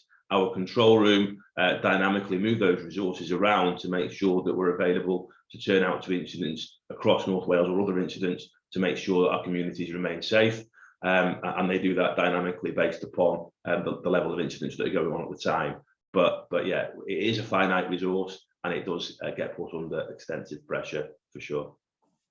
I have 3 other members who've indicated that they want to speak. I'm just going across my screen in the order I can see them. So first of all, Councillor Rhonda Roberts, followed by Councillor Brian Apsley, and then Councillor Gwynfor Owen. Thank you, Chair. Thank you for the presentation, Stuart. I was just wondering if I could pass on my thanks for the response from North Wales Fire Authority in relation to the incident on the 15th of June below the World Heritage Site in Llangollen Rural. The speed of which they attended, I'm not sure which crew came out, but the speed of the attendance and the the quick extinguishing of the incident. Just wondering if any cause or any culprits were caught or found in the incident starting in the field, which could have got a lot. It was contained very quickly. It could have got serious in the area. Yeah, I think that without commenting on individual cases, individual causes, often it's very difficult to identify a cause at a wildfire because of the vast area that it covers. Unless somebody's actually been seen or somebody puts their hand up and says, I'm a farmer and it's got out of control, I'm sorry. It's very difficult to determine a cause because, as I said, a vast area. Any fire investigation will go through a series of looking at the potential causes and discounting them one at a time. Whereas in an area that's covering number of hectares and acres and so on, that process becomes very difficult. So I couldn't comment on the individual incident, but in terms of in general terms, it is often very difficult unless somebody has seen, we've got witnesses, or we've seen somebody who's deliberately set fire. Thank you, Stuart. Councillor Apsley. Thank you, Chair, and thank you, Stuart, for your presentation. Very interesting, and it's a shame that many more individuals couldn't actually see what you do on that area. I don't want to add to your already busy job description and tasks, but do you know how many offenders get caught and what percentage are repeat offenders? And just a final comment, really, that it's nice to see that the helicopter is cost neutral, which is, we wish we could spread that to the many other factors that we're dealing with day by day. Thank you, Stuart. Okay, so in terms of the numbers of people that are caught, setting wildfires in North Wales, not very many. As I said, it's very difficult to identify culprits at this type of incident. Before the call goes in, then often the person who set the fire is no longer around. In terms of other types of deliberate fires and working with our police and partners to identify and prosecute, then of course we do have intelligence around individuals who may have a propensity to be fire setters and continue activities. And other types of deliberate fires we have more success with because they are in smaller areas or in areas where there's other intelligence like CCTV and people, witnesses and so on. But wildfires, I would suggest not very many, and I couldn't give you a number, I'm afraid. Okay, we have Councillor Gwynfor Owen, followed by Councillor Nigel Smith, and then I'm going to draw this item to an end so we can move on with the rest of the agenda. Thank you. Gwynfor, diolch. Diolch yn fawr, Mr Cadeirydd. Dau sylw ac dau gwestiwn yn dilyn o'r sylwadau os gai. Mae'r is-gadeirydd wedi cyffwrdd ar un o'r sylwadau ni eisiau dweud, sef gwisg y dynion tân mae'r merched tân ar gyfer gwaith. Nes yn ei glwad bod y bobl heddlu'r de wedi cael y gwisgoedd, ond da ni ddim wedi cael nhw yma yn y gogledd eto. A felly cwestiwn yn gofyn pryd bydd yn staff ni yma yn cael y gwisgoedd hanfodol yma, oherwydd mae hyn cofio na'r staff wrth gwrs ydy'r adnodd pwysicaf sydd gan unrhyw sefydliad, a mae hynny mor wir wrth gwrs am y sefydliad ni yma. Felly sy'n ni'n licio gwybod pryd mae'r staff yma mynd i gael y gwisgoedd yna. A ail sylw, o'n i syniad o glywed chi'n deud efo'r hofrennydd bod Cyfoeth Naturiol Cymru efo amod yn dweud bod yr hofrennydd ond yn cael ei ddefnyddio ar gyfer eu tiroedd nhw neu tiroedd cyfagos i'w tiroedd nhw. Dwi'n gweld agwedd fel yna yn hunanol dros ben, ac dwi'n meddwl ddylsa ella rhoi pwysau ar cyfoeth i ddod i gytundeb efo'r gwasanaeth tân. Os oes angan yr ofrennydd, mae angen yr ofrennydd. Diolch watch ar dir pwy yn agos i dir pwy na'n byd, mae angen yr ofrennydd yna, ac os oes mae'n bwysig felly dod i gytundeb efo nhw fel oes a ddim hunanoldeb o na tir ni ydy hwnna, da chi'n mynd cabenthyg o. Diolch yn fawr. Okay, thank you. Councillor, I'll come to your second point first, if you don't mind. So the issue of helicopter. So Natural Resources Wales fund the use of the helicopter on their land or on land that's adjacent or neighbouring to it. They have a budget for that and they pay for it in its entirety. So there's no bill on the Fire and Rescue Service at all in those circumstances. But they don't stop us calling to utilise it in other areas of land if we're going to pay the bill. So we do have the opportunity to utilise the helicopter in other locations as well, but then there's an issue of financing that particular arrangement. And as I said, £1,350 per hour with a minimum flight time of 2 hours. You can imagine it does mount up quite quickly. But as I said earlier, it's very, a couple of hours of use of the helicopter can negate a week or two of having firefighters up and down the mountain. So it certainly is a tactic that we do consider more and more. To date, at this point, there has not been an incident where we've used a helicopter that we've had to pay for it, because there is most areas of land of wildfire borders or neighbours land that's owned by NOW, and so there can be a case made that if this fire went unchecked, it may move into that forestry over there, or it may move into that area over there, which is owned by Natural Resources Wales. So at this point, to be fair, they have funded the use of the helicopter, but we do have the facility if we need to use it on land that's not in that circumstance. And it only tends to be an issue towards the end of the financial year when the budget's looking a bit empty as a result of it being used not only in North Wales but also in South and Mid and West Wales. It's a budget for the whole of Wales. In terms of the kit, as I mentioned, we have a wildfire review that's underway right now, which is looking at everything that we do. We've made leaps and bounds in terms of our use of equipment and vehicles and so on since 2018, training and so on. But the next stage or the next phases of that now is to look in more depth at things like personal protective equipment, at things like welfare facilities on incidents. We need to be able, we're operating in the middle of the countryside for extended periods. We need to make sure that our firefighters have the ability to visit the bathroom, to be able to eat and have food and rest and all of those kinds of things. So it's a wider review than the fire kit, but the fire kit is very much part of it. The ability for firefighters to stay cool and protected at incidents which are very physically demanding, it certainly, I'm sure, will be one of the recommendations. But it will come with a price tag, of course, which will need to be worked in to the coming year's financial budget. So yeah, I'd like to think that we're in a position where we can move relatively quickly because the fire kit is already on a framework. So procurement, we're already listed on a framework for procurement. So we want to try the kit out, make sure it's fit for purpose for staff in North Wales. But then I think once we've worked that through, we should be in a position to move relatively quickly on it. Councillor Smith. Well, to be honest, the questions I was going to ask have just been answered, so I won't keep the members any longer. Thank you. Thank you. And thank you, Stuart, for your presentation. Once again, it's obviously sparked a lot of interest amongst members. Perhaps that was the wrong word, sparked. Sorry. Okay, moving on to the next item of the agenda, item 7, the financial year end, and over to Assistant Chief Fire Officer Helen MacArthur. Thank you, Helen.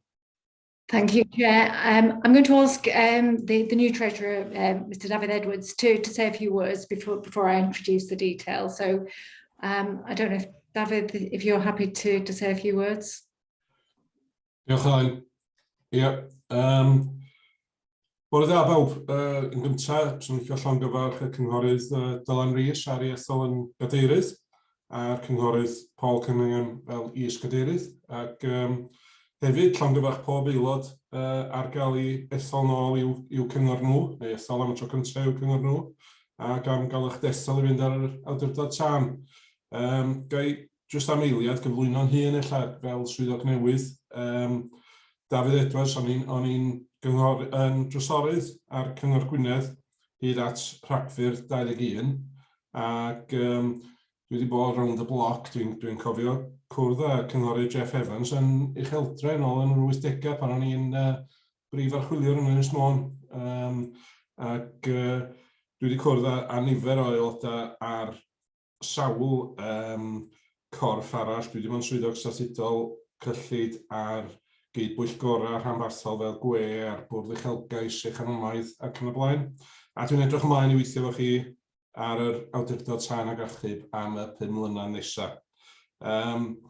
Ddwy'n ôl at nifer o bethau wedyn, ond yn gyntaf na i jyst pasio nôl i Helen MacArthur i gyflwyno'r datganiadau ariannol, ond sgai ddod nôl jyst i wneud gair cyn i chi ystyried cymeradwyo. Diolch, David, a bore da pawb. As David has just explained, the report on the agenda today covers the draft financial performance for the financial year 2021-22, and also the year-end position as at 31st of March in respect of our balance sheet. For the benefit of new members, I'd like to provide a little bit by way of background. Under the Accounts and Audit Regulations, we're required each year to prepare a draft statement of accounts, which are then presented to audit by the 31st of March. Whilst this deadline has been temporarily extended by the Welsh Government to provide flexibility due to COVID, I'm really pleased to be able to confirm that this extension was not required by us. The finance team was able to produce the accounts by the deadline of the 31st of May, which is a huge achievement. I can't overstate the effort that this takes, as the team is relatively small, and actually during the same period they were implementing a new ledger system, and also we'd undertaken corporate restructuring. So at a personal level, I would like to extend my grateful thanks to all of the officers involved. The accounts have now been passed to Audit Wales. They're the authority's external auditors, and they will undertake their audit work over the next few months. Turning to the accounts themselves, they are by their nature technical, and you'll see they've been appended in the papers today, and they actually extend to over 63 pages. The form and content is broadly prescribed by the various CIPFA codes and also incorporates international accounting standards. However, the technical adjustments required to comply with these accounting codes can make it very difficult for the user to reconcile between the normal financial updates that we prepare and present at each meeting and the financial statements that you're seeing today. And to aid understanding, the narrative report is set out on pages 8 to 15 within the accounts, and I would advocate that this is a really good starting point for anybody wanting to get into that level of detail. I won't go through the accounts line by line, but today I would like to work through the key messages with yourselves. I'm going to start with the revenue position. The revenue budget for 2021-22 was £37.1 million, and this was approved by members at the meeting in November 2020, and that definitely feels like a long time ago. But when setting the budget, we noted the exceptional circumstances that had been presented by COVID, and also the inherent uncertainty and changing environment. I think it's fair to say that these challenges have certainly prevailed this year, both with the easing and tightening of COVID restrictions, issues around the global supply chain, and also inflation.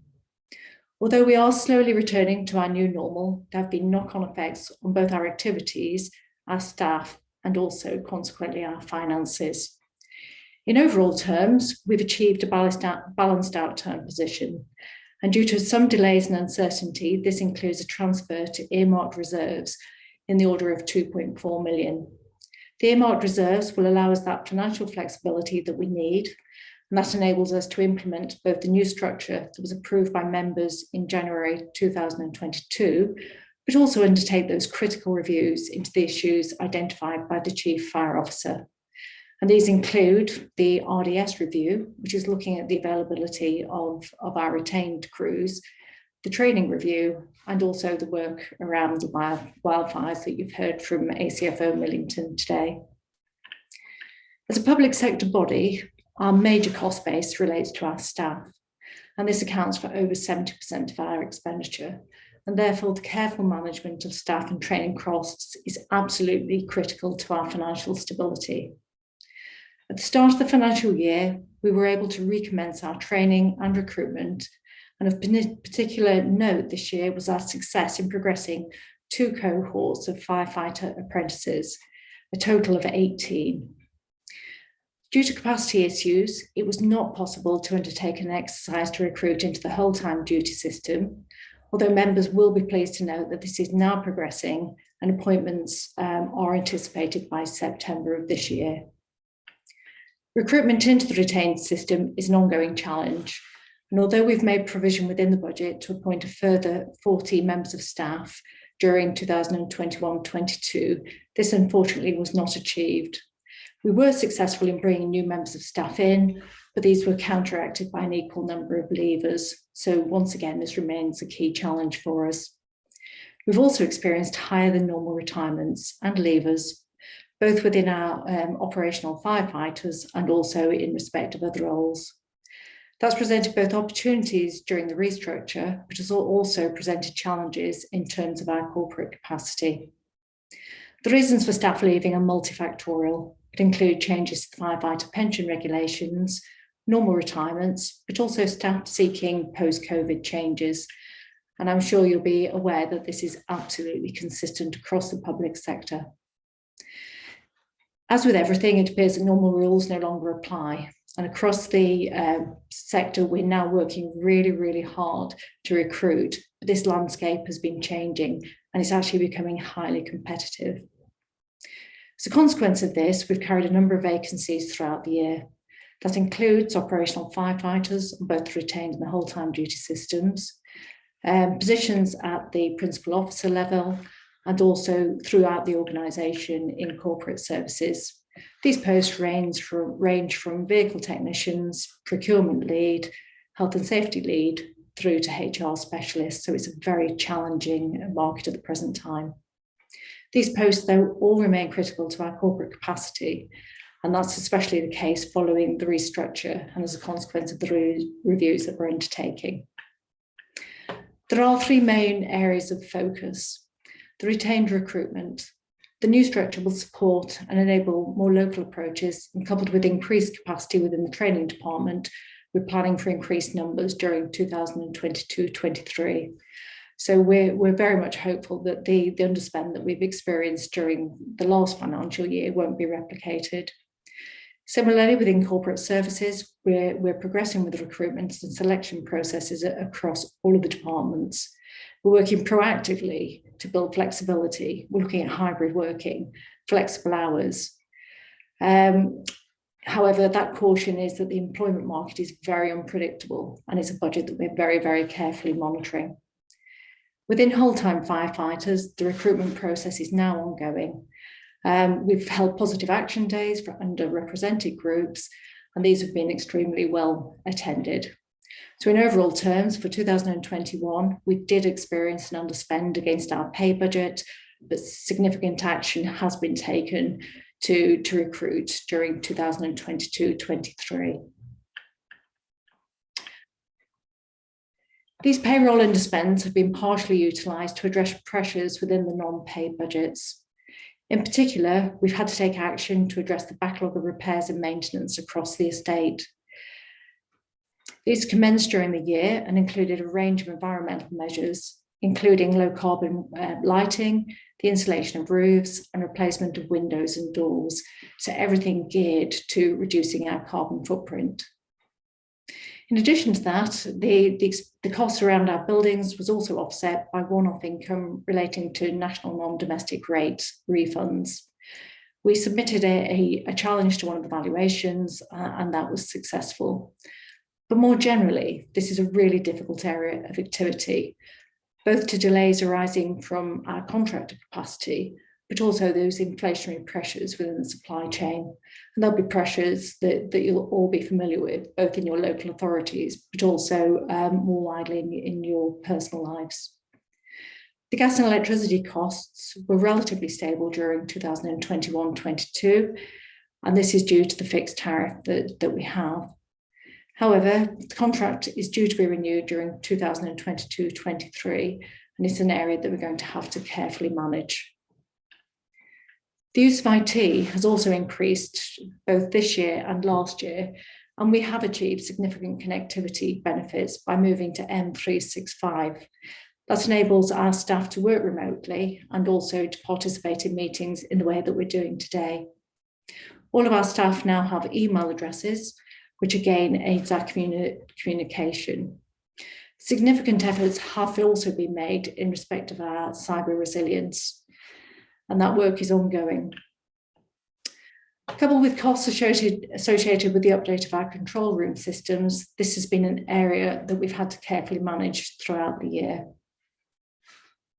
Members will note from the report that we're also able and assisted by the Welsh Government in a number of areas of grant funding.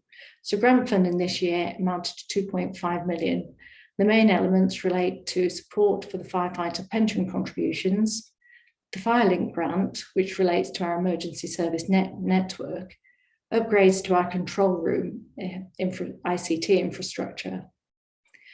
Members will also note, and again, this is really relevant to the session that we've had in respect of our wildfires, that we received support from the Welsh Government for initiatives around the prevention.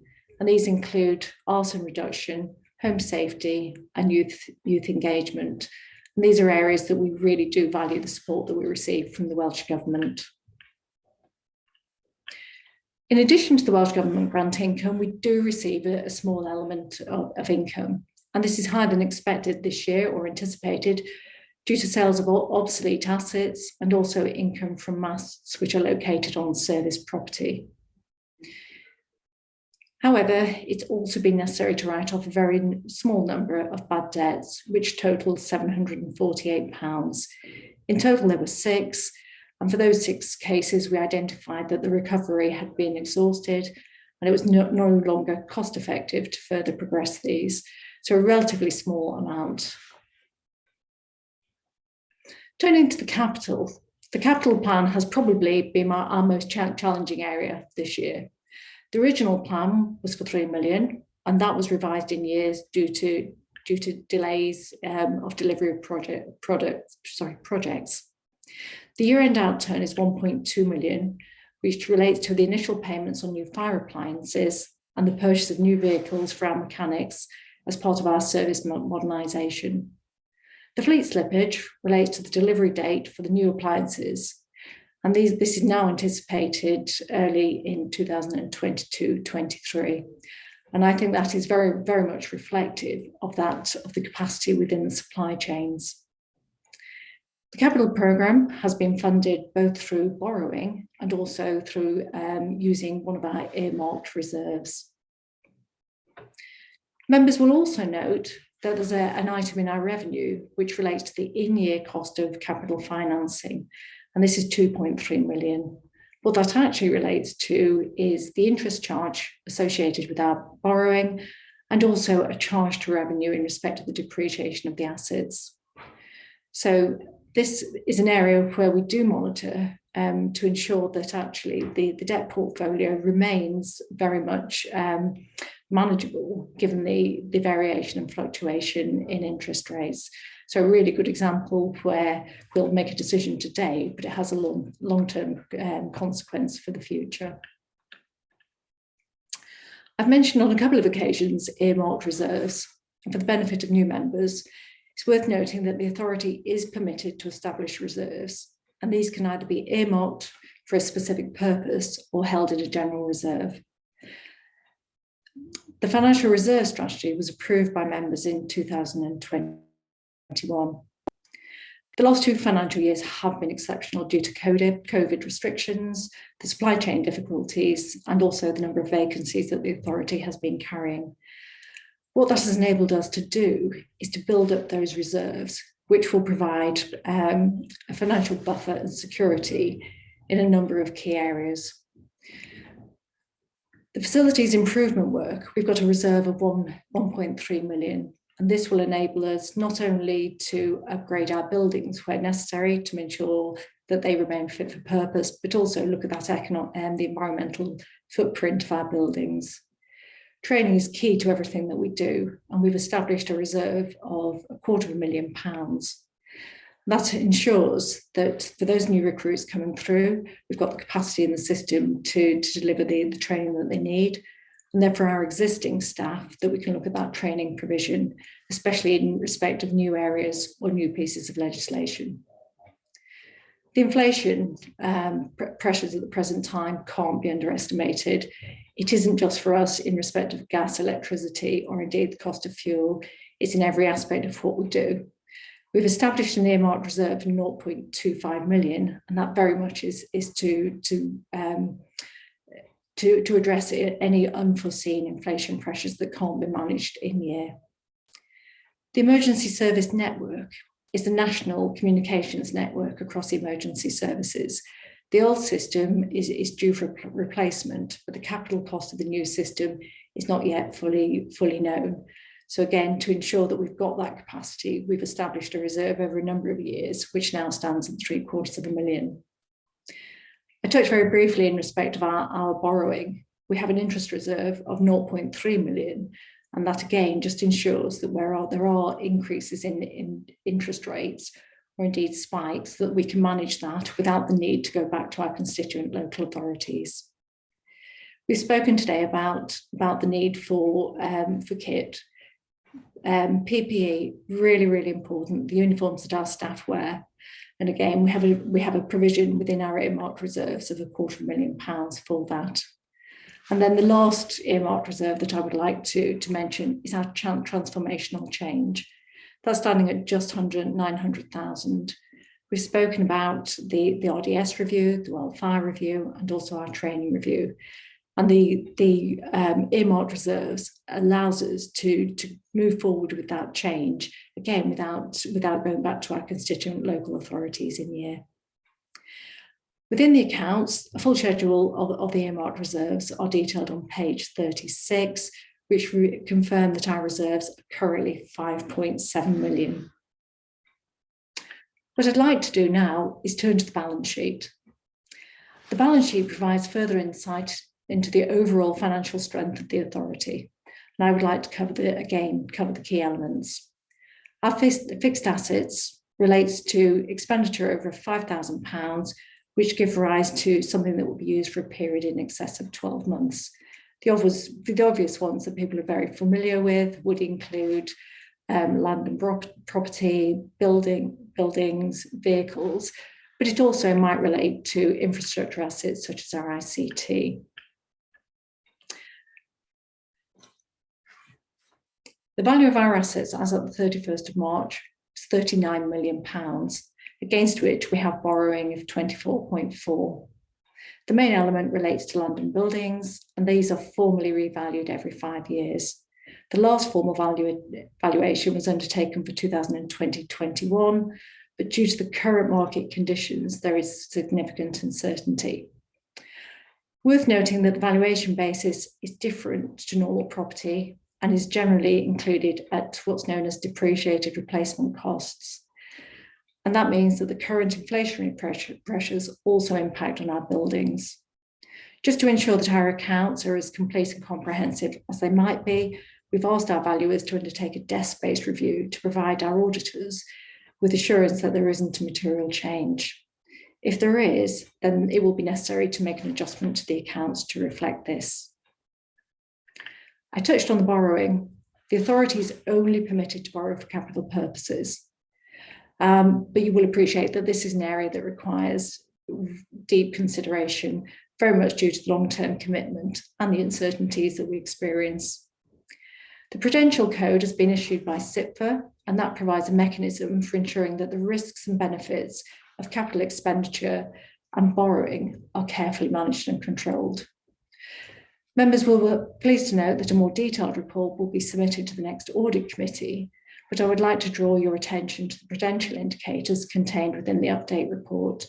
These confirm that the authority achieved its prudential indicators during the year, which essentially means that our borrowing did not approve the amounts that have been approved by members. Sorry, it did not exceed.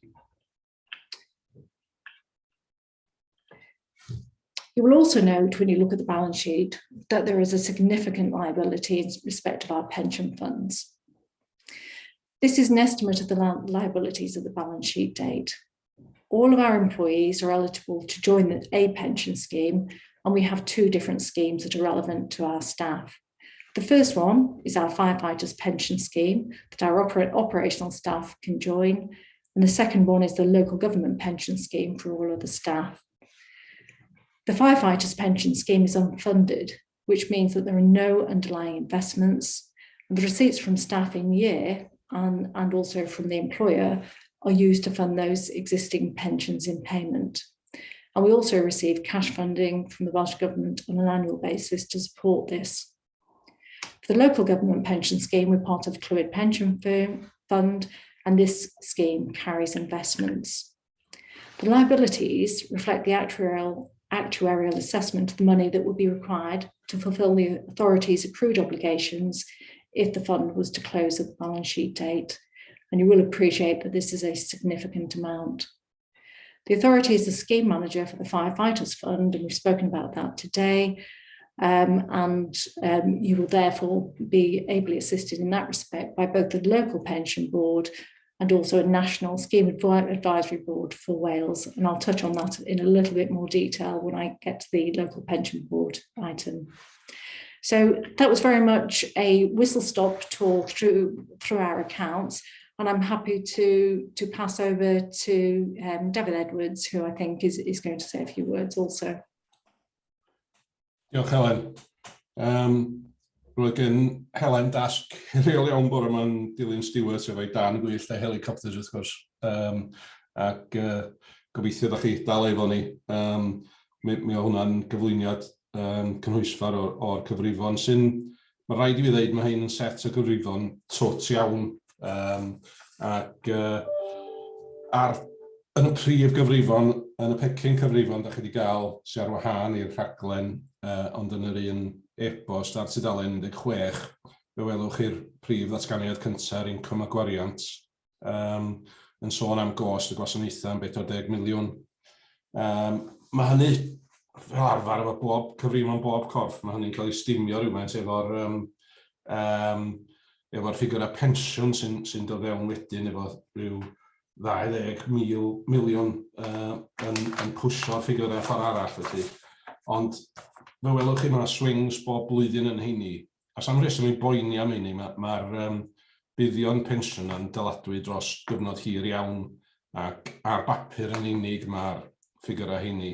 Mae'r newid oherwydd addasiad actuaraidd i'r discount rate, rhywbeth i'r annar actually'n hapus iawn i drafod efo chi, ond dwi'n siŵr na'n byddaru chi mellach yn o'r bore yma. Fel dydais i, mae hyn yn set o gyfrifon tot iawn. Mi fydd Archwilio Cymru yn rhoi sylw i agweddo ohono fo. Maen nhw wedi datgan yn barod, dwi'n meddwl bod nhw am roi sylw manwl i werth asedau pob corff eleni, yr asedau infrastructure yma, ac mi fydd yr awdurdod tân ag achub ddim yn wahanol o hynny o beth, a mi fydd Archwilio Cymru'n adrodd, yn cyfarch hynny wrth adrodd rhywbeth daw allan sef mis Medi. Adag hynny, mi fydd yr awdurdod yn cyhoeddi fersiwn ôl archwiliad o'r cyfrifon. Dwi ddim yn disgwyl bydd hynny'n newid unrhyw beth arwydd o cael yn y fersiwn sydd ger bron chi heddiw. So ni'n licio diolch o galon i'r ddwy Helen sydd efo ni ar y galwad bore yma. Mae Helen MacArthur a Helen Howard ar y galwad bore yma. A diolch iddyn nhw a'r tîm cyllid am eu gwaith arwrol nhw'n oedd yn her sylweddol i gael cyfrifon am 21-22 cyn diwedd mis Mai. Mewn blwyddyn arferol, so hynny fod yn her, ond efo bob dim arall, efo sefyllfa'r ar gyfer Covid a newid systema a bob dim arall, sgennau mond diolch i'r tîm. Nhw sydd wedi cynhyrchu'r datganiadau yma sydd gyda'r bron, a mae'n blesar i mi gael i cymeradwyo nhw i chi. Dwi'n parhau wirio'r Gymraeg, bydd rhai o'r aelodau mwyaf craff allan sylwi ar tudalen 13 o'r pecyn cyfrifon. Mae'n sôn am gynnydd mewn cwpl o lefydd lle gostyniad ydy o'n yn y Saesneg, ac mi fyddwn ni'n cywiro ambell i beth bach fel yna cyn yr archwiliad, ond mae hynny'n dal i fynd ymlaen ers i mi gael y fersiwn Gymraeg yn alwen dydd Llun dwytha.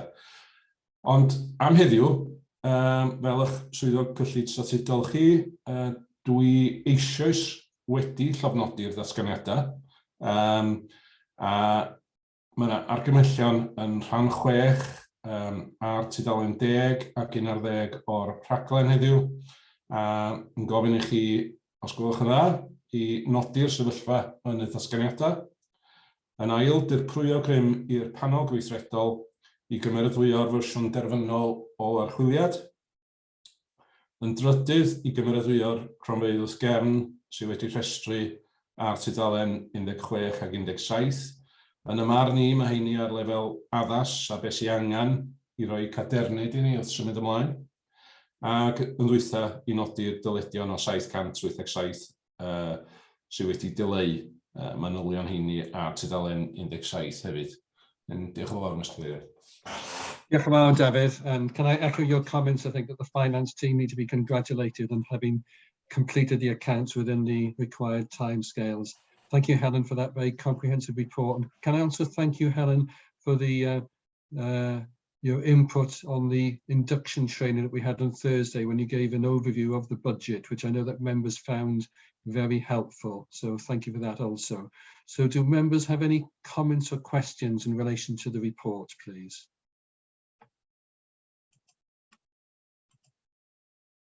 If not, you've just heard the Treasurer outline the recommendations, the 4 recommendations. Can I have somebody to move, propose? Councillor Rob Triggs, are you proposing? You're on mute. Yeah, sorry, I pressed it wrong, but I just had a little question. So I've been called frugal and tight in the past, so I'm interested in the debts that were written off, £700 odd. I just wondered what kind of thing that would be. I wish that local authorities wrote off such small debts, but I'll pass that over to Helen, is it? Yeah, thank you very much. There were 6 in total, some of them related to the hire of real community, and there were a couple of very small staff debts, people who've left, perhaps over for uniform, but we don't, for whatever reason, have a forwarding address. So thankfully very small in nature, and please be assured that we're also very, very cautious. And every effort has been made. It was just on this occasion that without going into formal action, and even in that occasion, it would have been very difficult to have sort of collected the debt. So definitely something we keep an eye on. Okay, thank you very much. If there are no more questions or comments, can I have a proposer and seconder for the recommendations then, please? Councillor Nigel Smith, I think, proposing. Councillor Ken Taylor seconding. Will all members show that they approve the recommendations, please? Thank you. So going on now to the next item, which is the item 8, which is the annual governance statement. And can I invite Assistant Chief Officer Sian Morris to present that report, please? Sian. Diolch yn fawr, Cadeirydd, a bore da, aelodau, braf eich gweld chi. Mae'r adroddiad yma yn cyflwyno y drafft o ddatganiad Llywodraethu'r Awdurdod Tân ac Achub ar gyfer y flwyddyn sy'n newydd fynd heibio. blwyddyn ariannol felly. Mae'r datganiad yma yn mynd llaw yn llaw efo'r cyfrifon, a mae hwn hefyd yn ddogfen statudol sy'n cael ei asesu gan yr archwiliwr allanol. Mewn blwyddyn arferol, mi fasa'r adroddiad neu'r drafft yma wedi mynd ger bron y panel gweithredol cyn rwan, ond wrth gwrs oherwydd yr etholiadau, does na ddim cyfle wedi bod tan rwan i'r awdurdod cael gweld a chymeradwyo'r datganiad drafft. Mae yn ofynnol i chi baratoi a chyhoeddi'r math yma o ddatganiad bob blwyddyn, mwyn wneud asesiad a dangos bod y system o lywodraethu corfforaethol sydd mewn lle ar gyfer yr awdurdod yn effeithiol ac yn ddigonol. Felly, os gael eich cyfeirio chi at y dudalen gyntaf yr atodiad felly, sydd efo'r teitl Fframwaith Darparu Llywodraethiant Da. Mae hwnna'n dod sydd ar ôl yr dudalen cynnwys. Ac at yr 3 pwynt bwled sydd yn y mil top, pen y tudalen felly. Mae heina yn esbonio mae pwrpas yr asesiad, rheswm dros i wneud o felly, ydy i ddangos bod busnes yn cael ei gynnal yn unol ar deddfau a rheoliadau perthnasol, debyg iawn, bod arian cyhoeddus yn cael ei ddiogelu, a bod adnoddau yn cael ei defnyddio'n gyfrifol, mewn dull cyfrifol. A dwi'n siŵr bod ni gyd yn rhannu'r cyfrifoldebau yna, boed gwasanaeth neu awdurdod. Be welwch chi wedyn, nes i lawr y dudalen, fod yr asesiad ei hun yn cael ei wneud yn erbyn 7 egwyddor craidd. Maen nhw'n y bocsys lliwgar iawn ar wilod y dudalen yma. A gosewch chi ymlaen wedyn i dudalen 4 o'r atodiad. Mae'r crynodeb o fframwaith Llywodraethu'r Awdurdod yn rhestru'r egwyddorion craidd yna eto mewn chydig bach mwy o fanylder felly. A mwy neu lai, hwn ydy model o awdurdod sydd efo llywodraethiant da, ymddwyn gydag uniondeb, bod yn agored, diffinio canlyniadau o ran manteision ag ati. Hynny yw, dyna beth da ni'n anelu at fod fel awdurdod. Wedyn mae'r dystiolaeth am sut da ni'n profi bod ni yn gwneud hynny ar tudalennau 5 hyd at 11, a i ddim i fanylu, ond mae yna beth wmbreth o dystiolaeth i chi fanna. Dwi'n meddwl bod nhw'n ddigon hynna'n esboniadwy, ond croeso chi i ofyn am eglurhad os mynnwch chi ar y diwedd. Un a'n ora i atab. Os gach cyfeirio chi wedyn at dudalen 12, at y tabl, os na ni just edrych beth sydd wedi cael ei gyflawni llynedd, just yn fras iawn, os gai redeg drwy'r rheini. Yn y tabl, yr un cyntaf, yr cam gwella cyntaf yna, adolygiad o'r rheoliadau ariannol, mae hwnna wedi cael ei gyflawni. Gwaith i warchod rhag fygythiadau seibr, fel gwelwch chi, mae lot fawr o waith wedi cael ei wneud ar hynny, ond yn anffodus iawn, dydy'r gwaith yna beth yn darfod. Mae o'n fygythiad parhaus i ni fel awdurdod. Felly mi fydd hwnna'n cael ei gario drosodd. Creu strategaeth amgylcheddol newydd. Y gwaith yna ddim wedi mynd yn ei flaen gymaint ag oedden ni wedi gobeithio am amryw o resymau da, ac felly mi fydd hwnna'n cael ei gario drosodd hefyd at eleni. Ymateb i ymchwiliad annibynnol dilyn trasiedi Tŵr Grenfell. Da ni wedi cwblhau'r gweithredoedd yn dilyn cam 1 o'r ymchwiliad ac yn aros am gam 2. Felly mi fydd y gwaith yna mynd ymlaen beth bynnag. Drosodd i dudalen 14. Yr argymhellion ar gyfer gwelliannau'n sgil be wnaethon ni ddysgu o'n ymateb i'r pandemig, mae hwnna wedi gwblhau, ac yn ola y cam gwella yn ymwneud â phensiynnau. hwnna dal ar y gweill ac yn cael ei monitro trwy'r bwrdd pensiwn lleol. Felly, symud ymlaen wedyn yn sydyn iawn, jyst i orffan. Y cynllun gwella ar gyfer eleni, fydd efallai fwy o ddiddordeb i chi fel aelodau newydd yn enwedig. Fe welwch chi fanna yn y tabl ar dudalen 15, cyber ddiogelwch. Dyna lle mae'n cael ei gario ymlaen, fel ydych chi, dydy hwnna byth yn stopio yn anffodus iawn. Wedyn, mae gennym ni 3 cham gweithredu yn sgil yr ail strwythuro y gwasanaeth. Dych chi wedi clywed am hwnna. 3 pheth da ni eisiau edrych arnyn nhw'n benodol eleni. Sicrhau bod y cylchoedd cynllunio corfforaethol ag ariannol yn dal i gydweithio i weithio fel un system integredig. Wneud yn siŵr bod pethau ddim wedi newid o ran hynny. Treialu fframwaith sicrwydd. Da ni wedi gorfod creu grwpiau a pwyllgorau newydd yn sgil yr ail strwythuro. A felly, da ni eisiau gwneud yn siŵr bod penderfyniadau a monitro yn digwydd mewn ffordd sy'n arwain i fyny at y tîm arweinyddol ag ati, bod hwnna dal yn gweithio'n effeithiol. Ac yn drydydd, cynnwys mwy o bobl yn y broses o asesu'r awdurdod wrth ddarparu'r datganiad llywodraethu yma. Da ni'n teimlo bod eisiau cynnwys mwy o bobl wrth wneud hynny, a chitha fel aelodau hefyd. Nesa ydy'r strategaeth amgylcheddol, fel ydych chi, mae hwnna i gario drosodd. Efallai bod eich ohonoch chi yn ymwybodol bod Llywodraeth Cymru wedi gosod targed ar gyfer y sector gyhoeddus i fod yn garbon niwtral erbyn y flwyddyn 2030. Felly mae cryn dipyn o waith fyddwch chi'n cael fyddwch chi'n gweithio ar y strategaeth yna efo ni dros y flwyddyn nesaf sydd i ddod.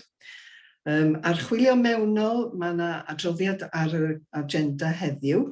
Mae o jyst mater o arfer da i adolygu'r contract am wasanaethau archwilio mewnol o dro i dro.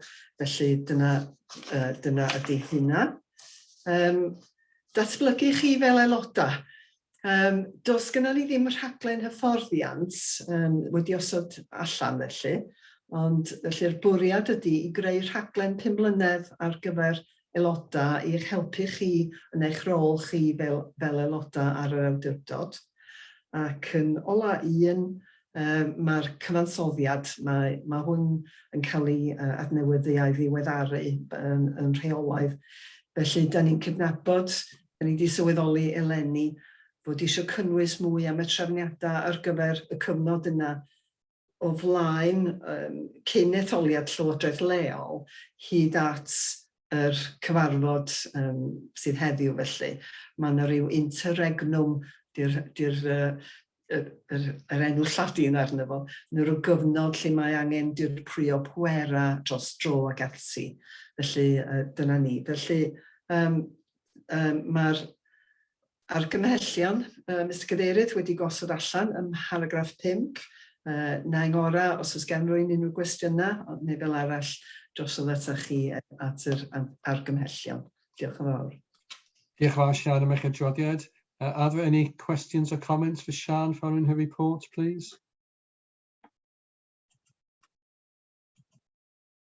I can't see any hands being raised. So as Sian has pointed out, the recommendations are at paragraph 5. There's 3 parts to the recommendations. I'll just read them. They're very brief.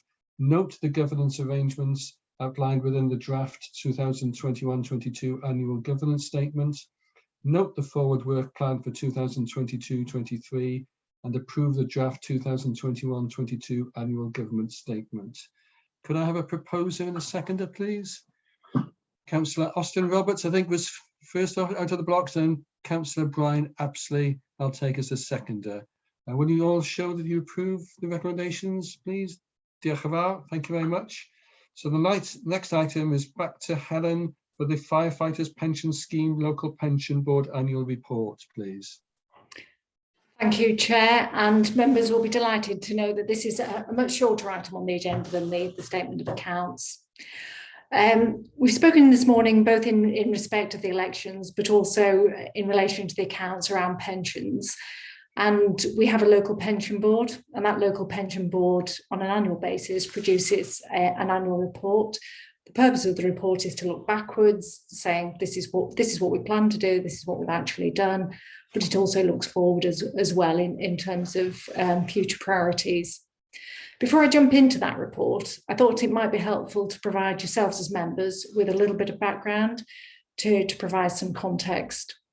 I spoke in relation to the statement of accounts that we have two schemes. We have the firefighters pension scheme and the local government pension scheme. As the local government pension scheme is managed by Clwyd Pension Fund on our behalf, that acts as a scheme manager. But the firefighters scheme is unfunded, and the authority, i.e. yourselves, assumes that responsibility of the scheme manager. So clearly this will be a really extremely difficult task for you as individual members to undertake, and the day-to-day responsibility is delegated to the Chief Fire Officer. However, it is a very, very sensitive area, and to support yourselves as a scheme manager, the local pension board exists. And that's very much around understanding the key pieces of legislation, making sure that we comply with the pensions regulator, and also ensuring that our administrators are doing the job that they should be. There's been a huge amount of change in the public sector over the last decade, and the Pensions Bill in 2013 further strengthened these governance arrangements. And that is where the need for a local pension board is established. As we've spoken about today, the local pension board is made up both of employer representatives, that is the clerk, the treasurer and elected members, but also employee representatives. And that's just to ensure that there's an equal balance of focus. So looking at it through the lens of both the employer and also the employee. It's fair to say, and really important to note, that the local pension board doesn't have decision-making powers, but does act to support the authority to discharge its responsibility. The terms of reference for the group are based on the requirements set out in the Public Pensions Act.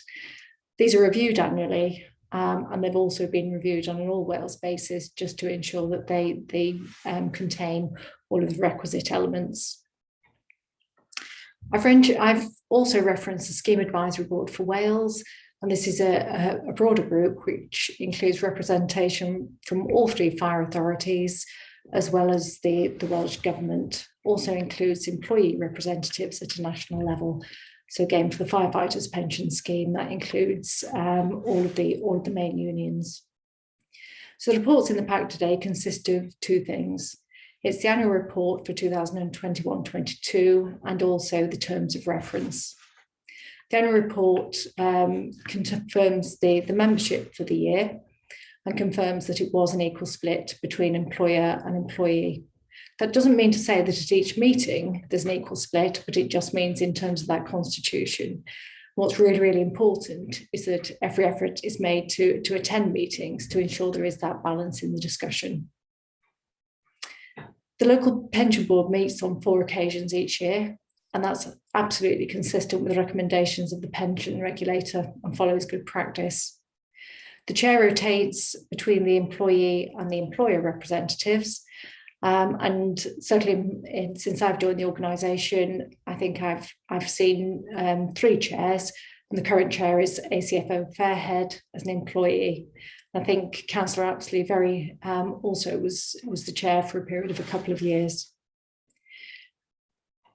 To aid members, we always provide training. So when you join the pension board, you are required to work through the pensions regulator modules, and that's to give you an understanding what a pension's about, what's the regulatory framework, what are the key elements, and ensure that you're supported in discharging your responsibility.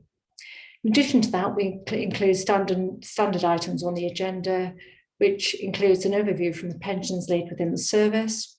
So very much that's around how many members have we got, how many people have opted out, have we had any complaints, or not, are there any big things that we're working through.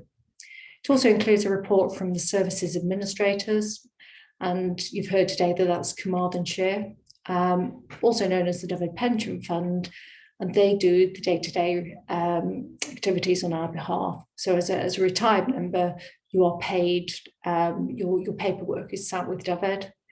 But of course, although they do that on our behalf, we still hold that responsibility. So again, that local pension board is a really good forum where we receive reports and we put the challenge in. And that also involves having that confirmation that any technical updates issued by the Welsh Government have been actioned. So it's a really good arena where we just make sure that we're doing that forward look and ensuring that any problems are identified on an early basis.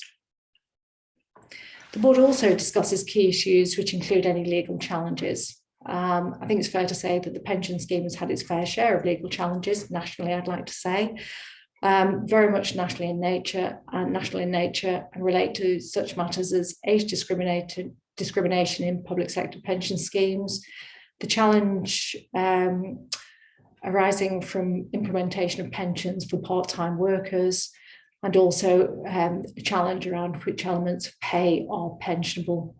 So highly technical and complex in nature, which is why we do provide that support for the members of the board with that training.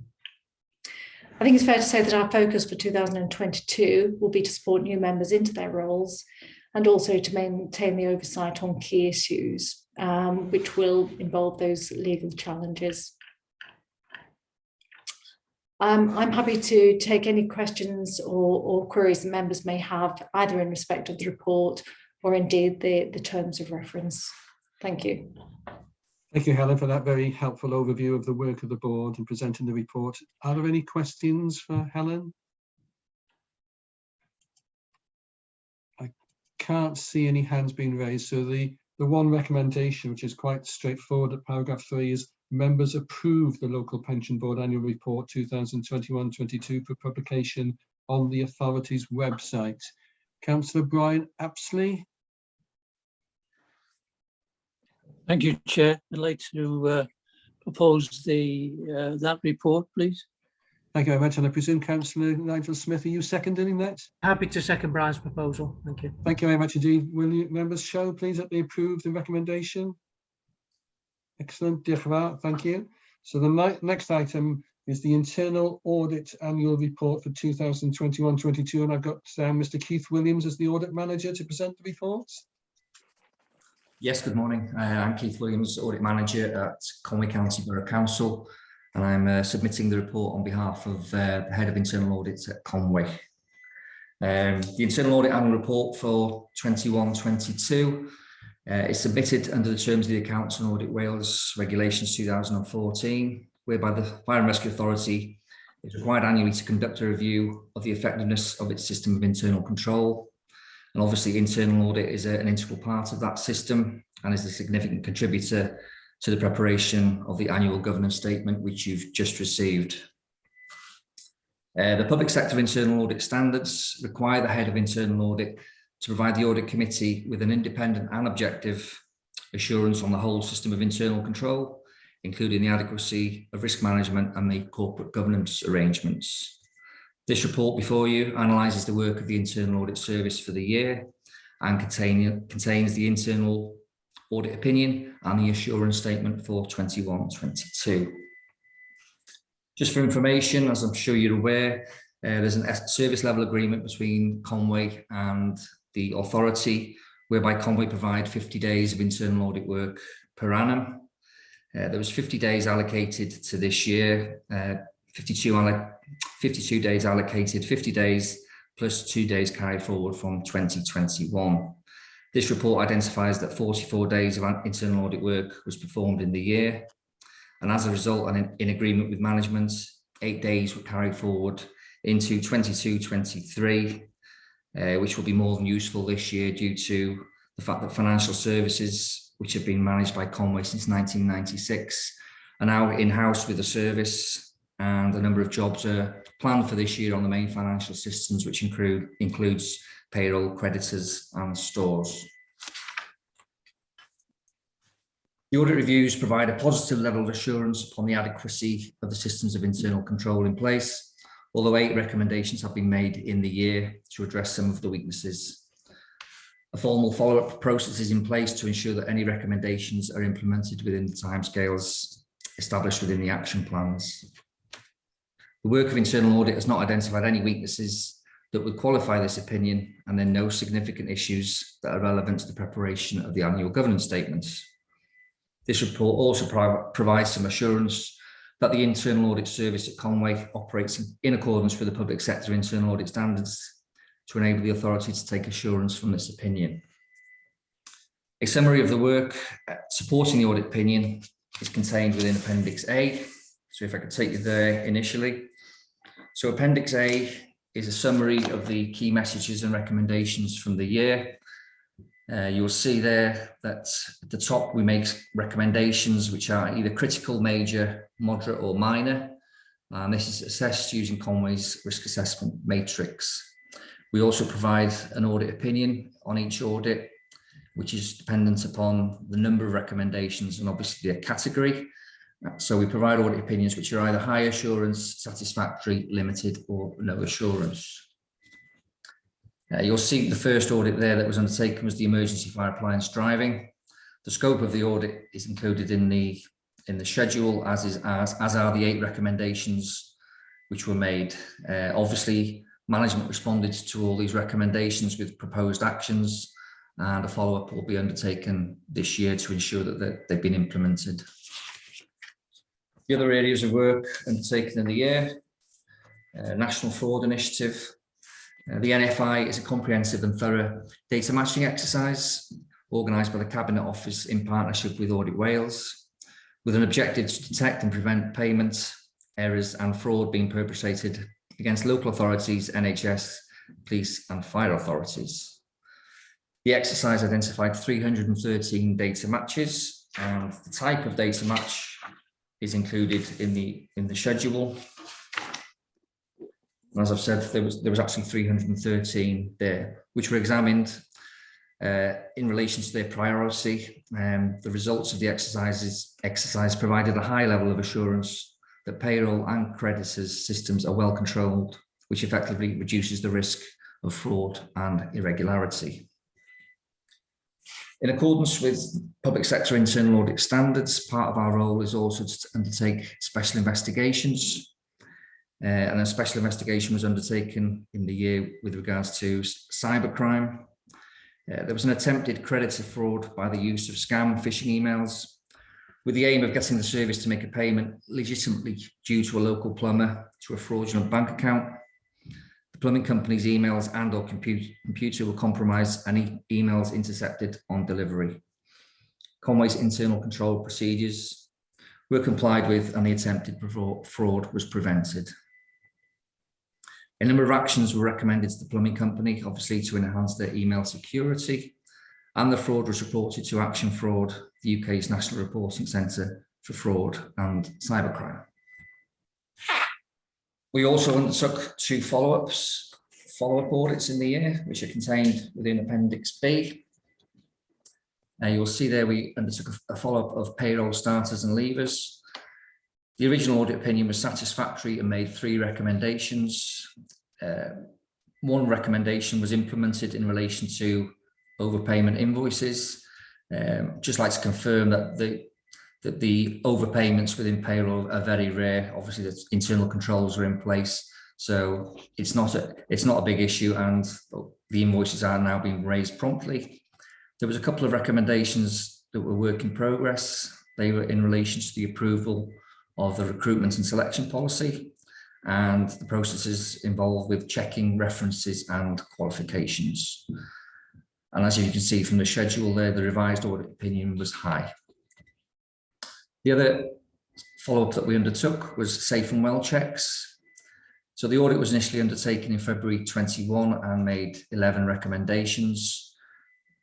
The follow-up in March this year confirmed that 2 had been implemented, 4 were currently work in progress, and 5 of the recommendations were no longer applicable.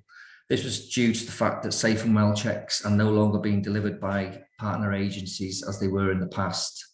Of course, up to about 60 partner agencies are still referring vulnerable households for safe and well checks. Appendix C provides a summary of the internal audit activity for the year. As I previously mentioned, payroll and central stores were actually undertaken, and they were delayed to this year, 22-23, due to the fact that financial services have come back in-house in April 22. So financial systems work have been planned for this year. NFI work took 9 days. Training and development, emergency fire appliance driving took 16.5. Special investigation, 4 days. The audit follow-ups required a significant amount of retesting, so they took 8.5 days. Planning, reporting and consultancy work took 6 days. And as I mentioned, that comes there to 44, which resulted in 8 days being carried forward into this year, which will be very useful. If I can now take you to the internal audit opinion, which is in paragraphs 14 to 18 of the report. And the head of audit is satisfied that the internal audit work undertaken in the year, together with our maintained knowledge of the organisation and its procedures, allow a reasonable conclusion as to the adequacy and effectiveness of the authority's risk management, control and governance processes. It's the head of audit's opinion that the authority has adequate and effective control processes to manage its achievement of the authority's objectives for the year to the 31st of March 22. This overall audit opinion has been used in the preparation of the annual governance statement. In relation to the recommendation, that is in paragraph 9, and that is that the committee should note the contents of the head of audit and procurement's annual report and the overall opinion upon the adequacy and effectiveness of the authority's framework for governance, risk management and control. That's the annual report for the year, and I'll happily answer any questions that they may have. Thank you, Mr. Williams, for presenting that report, and I'm sure members would agree that it's reassuring to hear the contents of that report. And I noticed that when you referred to the recommendations, that none of the recommendations related to areas that were of a critical or major nature. And certainly it seems to me that the report is a very positive one. Are there any questions or comments for Mr. Williams from members, please? No, I can't see anything at all. So as Mr. Williams pointed out, the recommendation in paragraph 9 is simply to note the report. Can I have a proposer, please? Councillor Gwynfor Owens' hand went up to propose, followed by Councillor Nigel Smith, who was the next hand I saw to second. Will members show that they approve the recommendation? Diolch yn fawr, thank you. And then the next item is item 11, the audit plan for 2022 from Audit Wales, and Helen MacArthur's down to present this, please. Thank you very much, Chair. This is a very, very short item for noting by the members. Colleagues from Audit Wales are on the call today, and I'm happy for them to come in and say anything. But essentially, this is information about the forward look in 2022-23, and confirmation that the estimated audit fee for this work is just under £64,000. That work will have 2 strands to it, one of which is the traditional financial audit. That work is already commenced, and then it will also have the performance audit. And the specific detail of that hasn't yet been finalised and is currently in discussion. So very much a report for note, and I'm happy to either take any queries or indeed invite Mike Whiteley to say additional words if there's any need to do so. Yes, could I invite Mr. Mike Whiteley perhaps to introduce himself and say anything that he wants to say? Thank you, Mike. Thank you, Chair. Good morning, members, and thank you, Helen, for the introduction there. I won't propose to go through the report in any detail. I'll take it as read. Just one area to update on. The Exhibit 2, which is on page 9 of our report, we've got value for money review, thematic review, further details to follow. I spoke to my colleague Nick Selwyn this morning, who deals with that work, and I understand that area of work is to be agreed as reducing and preventing fire false alarms. So that's one update to our report there, Chair. Happy to take any questions on any other areas of the report or any of the risks identified in the plan. Thank you very much, Mike. Are there any questions, any comments from members? No, in that case, it's just a case of the recommendation once again of noting the report. Can I have a proposer and seconder, please? And Councillor Nigel Smith, I think, is proposing. Looking for a seconder. Councillor Mark Young, thank you very much. Seconded. Will members just indicate that they support the recommendation noting the report? Diolch yn fawr, thank you very much. Takes us to item 12, which is urgent matters. There aren't any urgent matters. There isn't anything under part 2. That brings us to the end of this morning's proceedings. Can I thank everyone for their attendance and for their involvement this morning? It's been a long meeting, but I'm sure you agree, a very productive one. Diolch yn fawr iawn pawb. Thank you, everybody. Diolch yn fawr. Thank you, Chair. Diolch yn fawr. Diolch yn fawr. Diolch yn fawr. Hwyl.